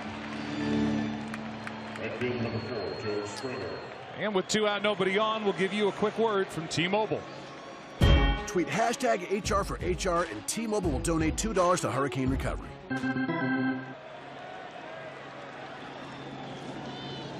So with 2 out, nobody on, back to the top, and here's Springer. All right. If the Houston Astros win this World Series and they're 3 defensive outs away from that, you are looking at the likely MVP of the 2017 World Series. Absolutely agree. You might not have been able to say that 4 or 5 days ago. Strike 2. And Wood could strike out the side here in the 9th. The Dodgers, if it stays like this in the bottom of the inning, will need 3 base runners to have a chance. That's into center. And we are headed to the bottom of the 9th. Last chance for the Dodgers. Back to work, Charlie Morton. He'll try to end it. 5-1 Houston. Bottom of the 9th in Game 7. 17. The first half dominated. Best start in team history. 6 All-Stars. Carlos Correa was lost with torn ligament in his left thumb, and he was out for a big chunk of time. As John told you, Alex Bregman stepped in really well in his absence. They get Verlander. They defeat Boston 3-1. They defeat the Yankees in Game 7. And they're 3 outs away from their first World Championship as they play in their 56th year of franchise history. It's been a build toward 2017, and here they are on the brink of winning it all. Pretty incredible. The 4-run lead will help for sure here in the 9th as Utley leads off. Pinch hitter for Wood. Strike 1 from Morton. Utley was hit by a pitch last night in a key spot by Verlander. That trade for Verlander, the trade for McCann, signing Beltran, going out of what they had been doing, building from within, adding pieces. None bigger than Verlander. Told this team that the front office believed this was the year, and here they are leading by 4 with 3 outs to get. Hard to believe that 2 seconds or seconds before midnight that deal gets done. At the very end of August. Here's the 0-2. Utley strikes out on a pitch down and in. 1 out in the 9th. 4 strikeouts from Morton. Morton, if he finishes the next 2 outs, it will not be a save. It'll actually be a win for Morton. Discretion of the score to give the win to somebody who doesn't qualify. It would be a big effort here tonight, because I will guarantee you, when A.J. Hinch brought Charlie Morton in, the odds were not good that Morton would finish this game for Houston. And here he is, 2 outs away. Doing what McCullers did in the ALCS, doing what Brad Peacock did in Game 3 of this World Series. Look at these numbers. Been fantastic without a lot of experience in this position either. Chris Taylor at the plate. Fouled off to the right. 1 ball, 1 strike. And I'm not going to say this is going to come full circle for Charlie Morton, but he has been through the biggest grind to get to the point of feeling like a big leaguer. The injuries, almost 9 years to get to a big league career where he feels like, I can do something. And then this year, what he had for the Astros, amazing. That's outside. 14-7 during the regular season for a guy who got that 2-year deal, and a pitcher who 9 times has been on the disabled list, and he's fought through all that. The Astros identified him as somebody who could help, and boy, were they right. 1 out, nobody on. 2-1 pitch. 2-2. 96 from Morton.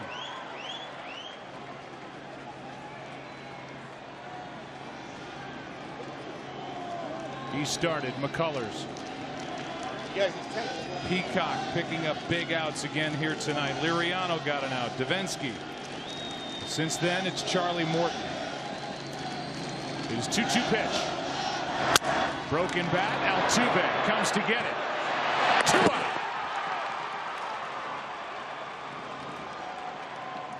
And the Astros are 1 out away here in Game 7. The batter will be Corey Seager. And for the Dodgers, they will look at the heart of their lineup. A lot of outs. The Astros have been able to contain Justin Turner and expose the rookie Cody Bellinger,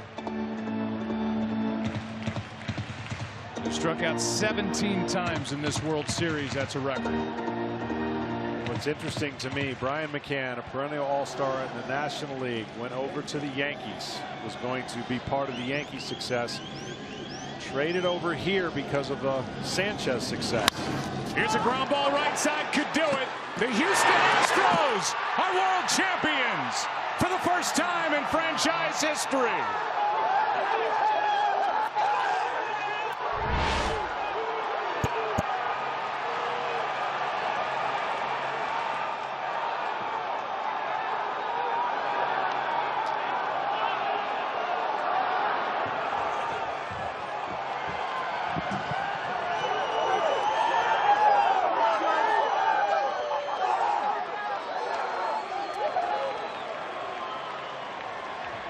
A 3-hour, 37-minute gem for Houston. You saw Jim Crane, their owner, who took control in 2011, the move to the American League in 2013, and building to this moment, world champions 2017. This well-run organization gets to celebrate here at Dodger Stadium. Unbelievable. Another drought ends. Two great teams fighting. Game 7, and the Astros been through so much. Did not have the success the Dodgers have had as far as winning leading into this. Charlie Morton, who had only one relief appearance in his big league career, September 21st of 2008 with Atlanta, goes the final 4 innings. He allows a run on 2 hits, struck out 4, walked 1, and did not allow a base runner over the last 3 innings here in Game 7. He gets the win, his second of the postseason, and Darvish, for the second time in this World Series, couldn't get through 2 innings. I tell you what, I have been doing this a long time, but this was one of the greatest postseasons when you think about all it took to get this done for the Astros. Historic Game 2, Game 5. Maybe not the prettiest played Game 7, but the Astros don't care.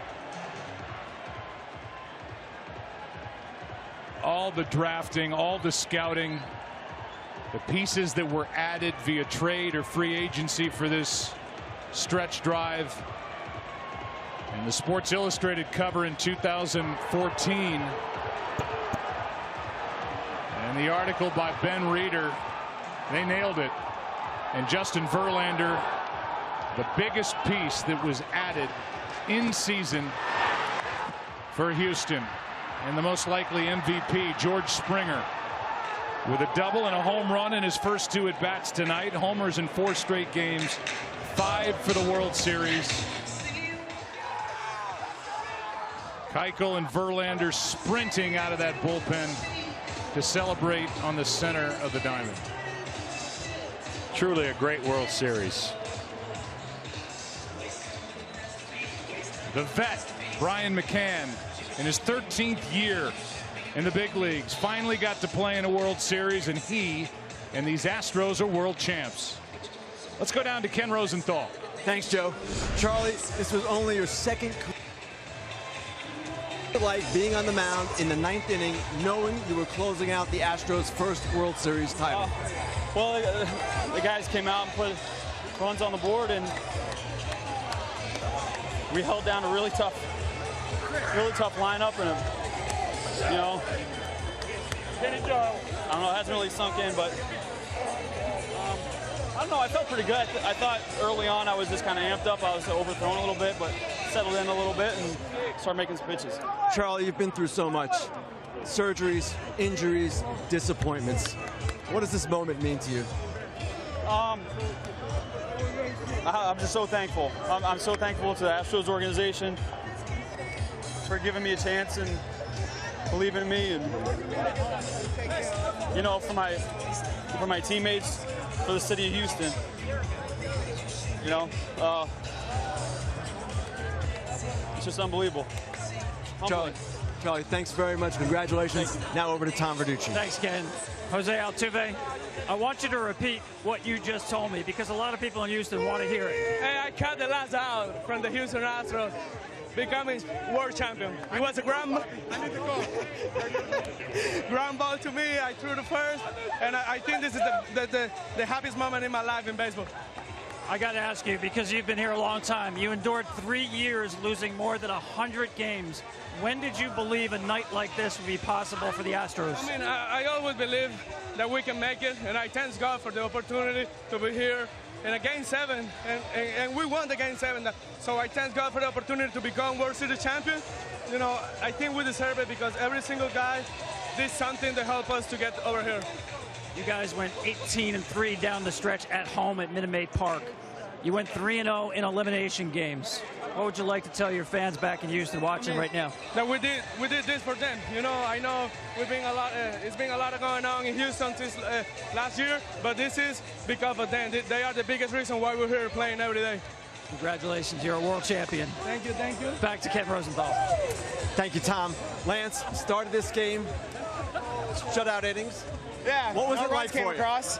Man, I came into this game, I knew yesterday I didn't have much. You know, I knew I didn't have much to give other than just trying to gut it out as long as I could. You know, the team knew, you know, that I know it was a short leash, but everyone was ready to go in the bullpen today. And you saw all of our best guys come out of there, and you know, I gutted it out as long as I could. This is crazy. What do you think this means to the city of Houston? I don't think you can put it into words what it means to the people of Houston. Man, this is, we wore that patch and we wore it proudly. And the people of Houston were never far from our minds. We know they're at Minute Maid watching. You know, they were going crazy for us. I mean, we saw the flat, you know, on TV that taking to Minute Maid, and they deserve this as much as we do, man. And we're gonna party hard. How about Peacock and Charlie Morton? Yeah, man. Like I said, everyone was ready to go. You know, Brad came in. You know, kept those runs off the board that I left on the bases. You know, pitched well. Liriano came in, got a huge out with Bellinger. Devo came in, did a great job with Puig, and then Morton took the rest of the way. And hats off to the Dodgers, man. They're an unbelievable team. They're well coached. They got a bunch of guys in that team who know how to win, who just love these type of moments. But we came out on top. Lance, congratulations. Yeah, now back to Tom Verducci. Thanks, Ken. Dallas Keuchel, we saw you up in the bullpen late in the game. Charlie Morton made sure you stayed there. Tell me what you were thinking as the outs started to click away. Well, I knew we were in good hands when Charlie took over, and when Peacock took over for Lance, I knew it was also in good hands. So when he kept getting outs, I knew the chances of me coming in the game were very slim, but I had to keep my mind on the game. I was a little nervous. I had very minimal bullpen appearances, especially in the Game 7 World Series. But, man, what can you say about this team from the first game on? And I'm speechless right now. So I got to give credit personally to Brent Strom. He resurrected my career, and I wouldn't be here without him. I told him that in the first place. From the first pitch of the 2014 season until this last pitch here, I said, man, I owe you everything. And I want to personally thank him on air, and he means the world to me. Well, let me ask you about the pitching. You faced 3 elimination games in the postseason, won them all, allowed only 2 runs. What does it say about this team? Gutsy pitching and gutsy team. We knew we had our backs against the wall the whole time. This is an outstanding Dodger team, and it was the 2 best teams going at it. So it was a heavyweight bout, and it didn't disappoint. Dallas, congratulations. Thank you. Back to you, Joe. All right, thank you. Thanks, guys, from down on the field. We are just beginning here.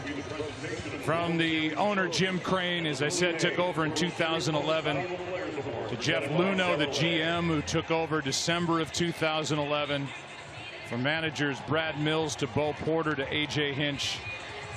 A big build to 2017 and a 5-1 win in Game 7. Coming up after the break, we'll have the awarding of the Commissioner's Trophy along with the announcement of the Willie Mays World Series Most Valuable Player Award presented by Chevrolet. The Astros celebrate their first World Championship in franchise history. From the Colt 45s in 1962 to the Houston Astros of the American League in 2017. A 5-1 win tonight. A 4-3 win in the series and a championship to celebrate. Back after this.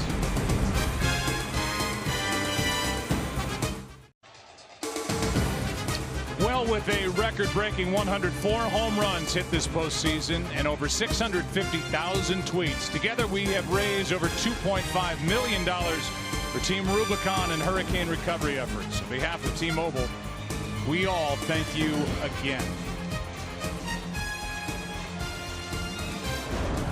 And now a shot from Minute Maid Park, where they celebrate the Astros World Championship that they clinch here in Los Angeles. There are 17,000 plus people in attendance in that stadium.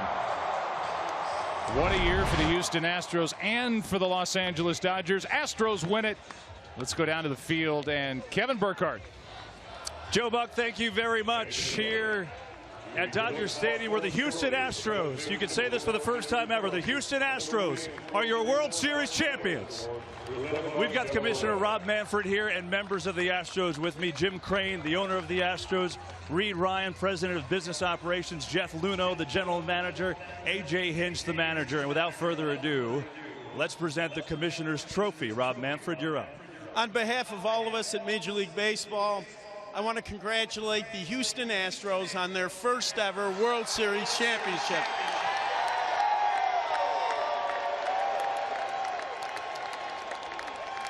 Over the course of this great 7-game series, we really did see that Houston's strong.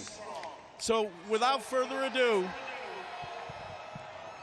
I'd like to present Jim Crane with the first ever Commissioner's Trophy for the Astros.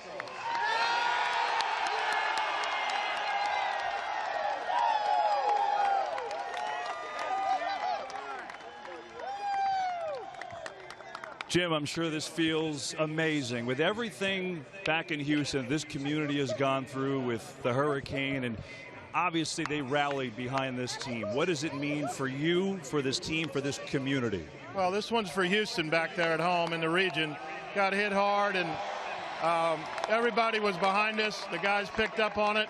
And, you know, we played a great Dodgers team today. Congratulations to Mark and his great squad. But these guys played hard. I want to thank the commissioner and his staff for the great job they do in the World Series, and we're just so happy for everybody.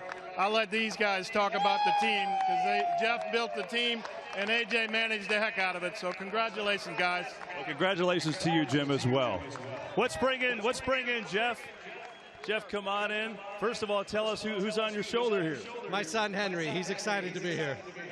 What's up, Henry? Jeff, for you took over as general manager a few years ago. You went through some rough times, obviously, a team that lost 100 games a couple times. And now you're all the way at the top.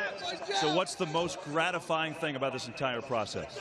Everybody that was involved, we had some rough years, but we stuck to our plan. I want to thank ownership for supporting us the whole way, giving us the freedom to go out and get this group of players. You know, we did it. We knew we had a plan that could get us here, and we got it. World Championship. You sure did. Congratulations. Thank you. Let's bring in the manager. AJ, come on over. What is this emotion running through your body right about now? You know what, Houston? We're a championship city.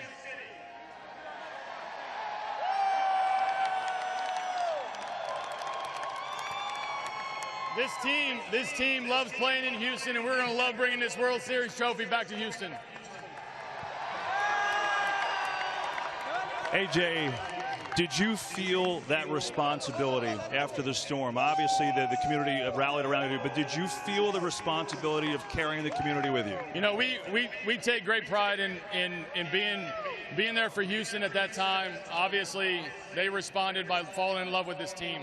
Our September was incredible. October was even better. In November, we're pretty good. I have to ask you how this team is so resilient. I mean, you could talk about the whole year, you could talk about the playoffs, but just in this series alone, I mean, especially games 2 and 5, you kept coming back off the mat. How? You know, this is one of the best World Series of all time, and it's because of these players. These players back here never stop, they never quit, and they're always going to be called champions.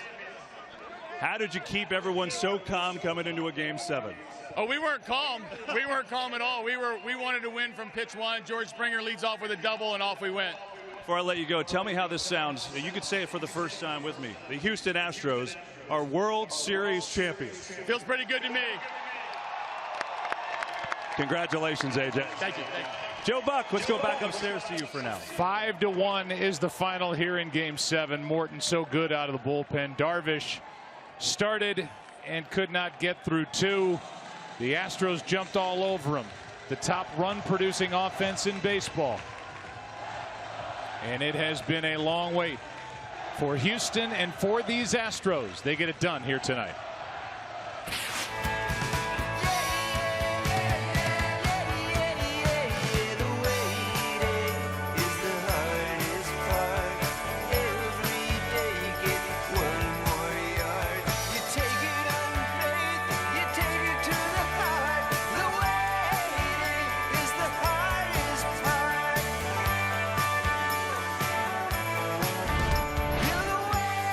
and some veterans who have waited a long time. Carlos Beltran with tears in his eyes. Finally winning a world championship. Evan Gattis and Beltran coming together, celebrating this victory here tonight and this victory in the World Series. Justin Verlander gets his first World Series ring heading his way. After getting there twice with the Detroit Tigers, it took a trade to the Houston Astros to make it happen. And that keystone combination of Carlos Correa and Jose Altuve, just vital to the success for the Astros embrace. No two people more important or more responsible for this World Series win than those two guys. Let's go back down to the field and Kevin Burkhardt. Okay, Joe, thanks very much. Down here where it's time now for the Willie Mays Most Valuable Player presentation. Again, the Commissioner, Rob Manfred, to join me. Commissioner, it's all yours. For the first time tonight, we're going to present the Willie Mays World Series Most Valuable Player Award presented by Chevrolet. It's only fitting that this first award goes to a center fielder, George Springer of the Houston Astros, who hit 5 home runs in this great 7-game series. George, congratulations to you. Thank you. Thank you very much. George, what's turning to the camera here? Wait, hold that up for the fans. There you go. This is for my teammates up there. I wouldn't be here without any of you guys. I love every single one of you, from the coaching staff to the training staff, even Marwin Gonzalez. I love y'all. George, you've talked about through the postseason with our guys about moments, right? About not necessarily the at-bats, but the moments. And I'm curious what this moment feels like right about now. This is a dream come true. It's an honor, but you know what? It's about the Houston Astros tonight and our city and our fans. We're coming home a champion, Houston. How much did this city, did those people, the community inspire you during this postseason run? It was everything. You know, that patch on our chest truly does mean a lot to us, and I'm so happy for all of our fans who have endured a lot, and we're coming home champions. So check this out. 5 home runs in a World Series. It's only 2 other players who have ever done that, Chase Utley and Reggie Jackson. What do you think about that company? I'll take it. How about the game tonight? Early start, obviously you got it going right away. Just tell me about this team's mindset coming in against Darvish and trying to get an early lead. Attack him early, get something to hit, and don't miss. You know, I mean, he's good, and if he's on, he's trouble. But, you know, our guys were able to get to him today. So, George, before we let you go, we have another special presentation. Brian Sweeney is here, U.S. Vice President of Chevrolet, and maybe one more thing for you, Brian. George, congratulations to you and the entire team on just an awesome series. So on behalf of Chevrolet, our 2,900 dealers across the United States, we're pleased to present you with a Chevy Silverado Centennial Special Edition. Great job, man. Here's the keys to your new Silverado. Thank you very much. So now, before we let you go and you enjoy that beautiful truck right there, how are you going to celebrate this, George? For a long time. For a long time with all my teammates and the city, the fans. This will be a good time for us. George Springer, the most valuable player of the World Series. Congratulations, George. There you go. Let's go over to Ken Rosenthal right now. Kenny. Thanks, Kevin. Carlos, Houston Astros, what makes this team so special? You know, since we met in spring training, our main goal was to win a championship. And, you know, every single day in the clubhouse, we gather up as brothers. And, you know, you can see the results right now. Great baseball. We were able to accomplish the dream of. Houston was on your mind. I know Puerto Rico is on your mind. What are your thoughts right now as you think of your native land and your adopted home? Yeah, it means a lot to me, you know, to do it for the city of Houston, be able to bring joy, happiness to their lives in this moment right now. It's really special. The same for my people in Puerto Rico. I love you guys so much. Thank you guys for the support. I can't even describe the feeling right now. You've dreamed of this your whole life, this feeling. Is it everything you thought it would be? It's everything and more, man. It's everything and more. It's one of the biggest steps of my life, one of the biggest accomplishments of my life. And right now I'm about to take another big step in my life. Daniela Rodriguez. You make me the happiest man in the world. Will you marry me? Will you marry me? Oh my God.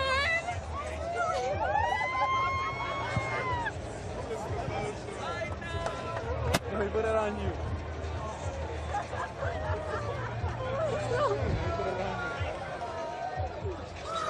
Oh my God. Oh my God. Yes? Yes. It goes like this.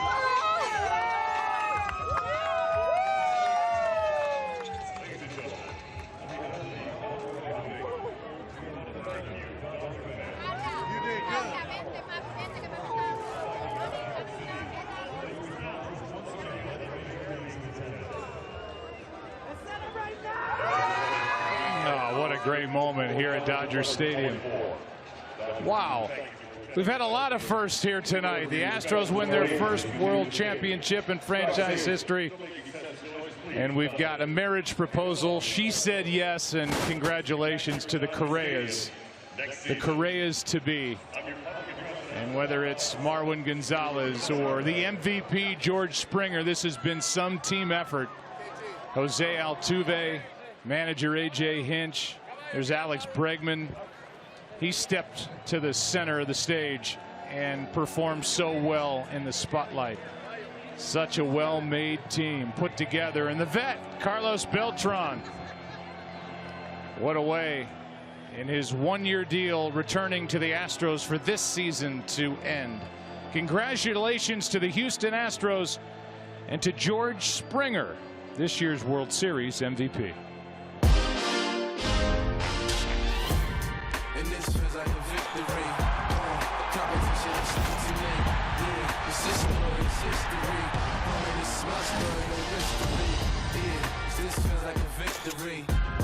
Competition like straight to me. Yeah, this is story, it's history. Homie, this is my story.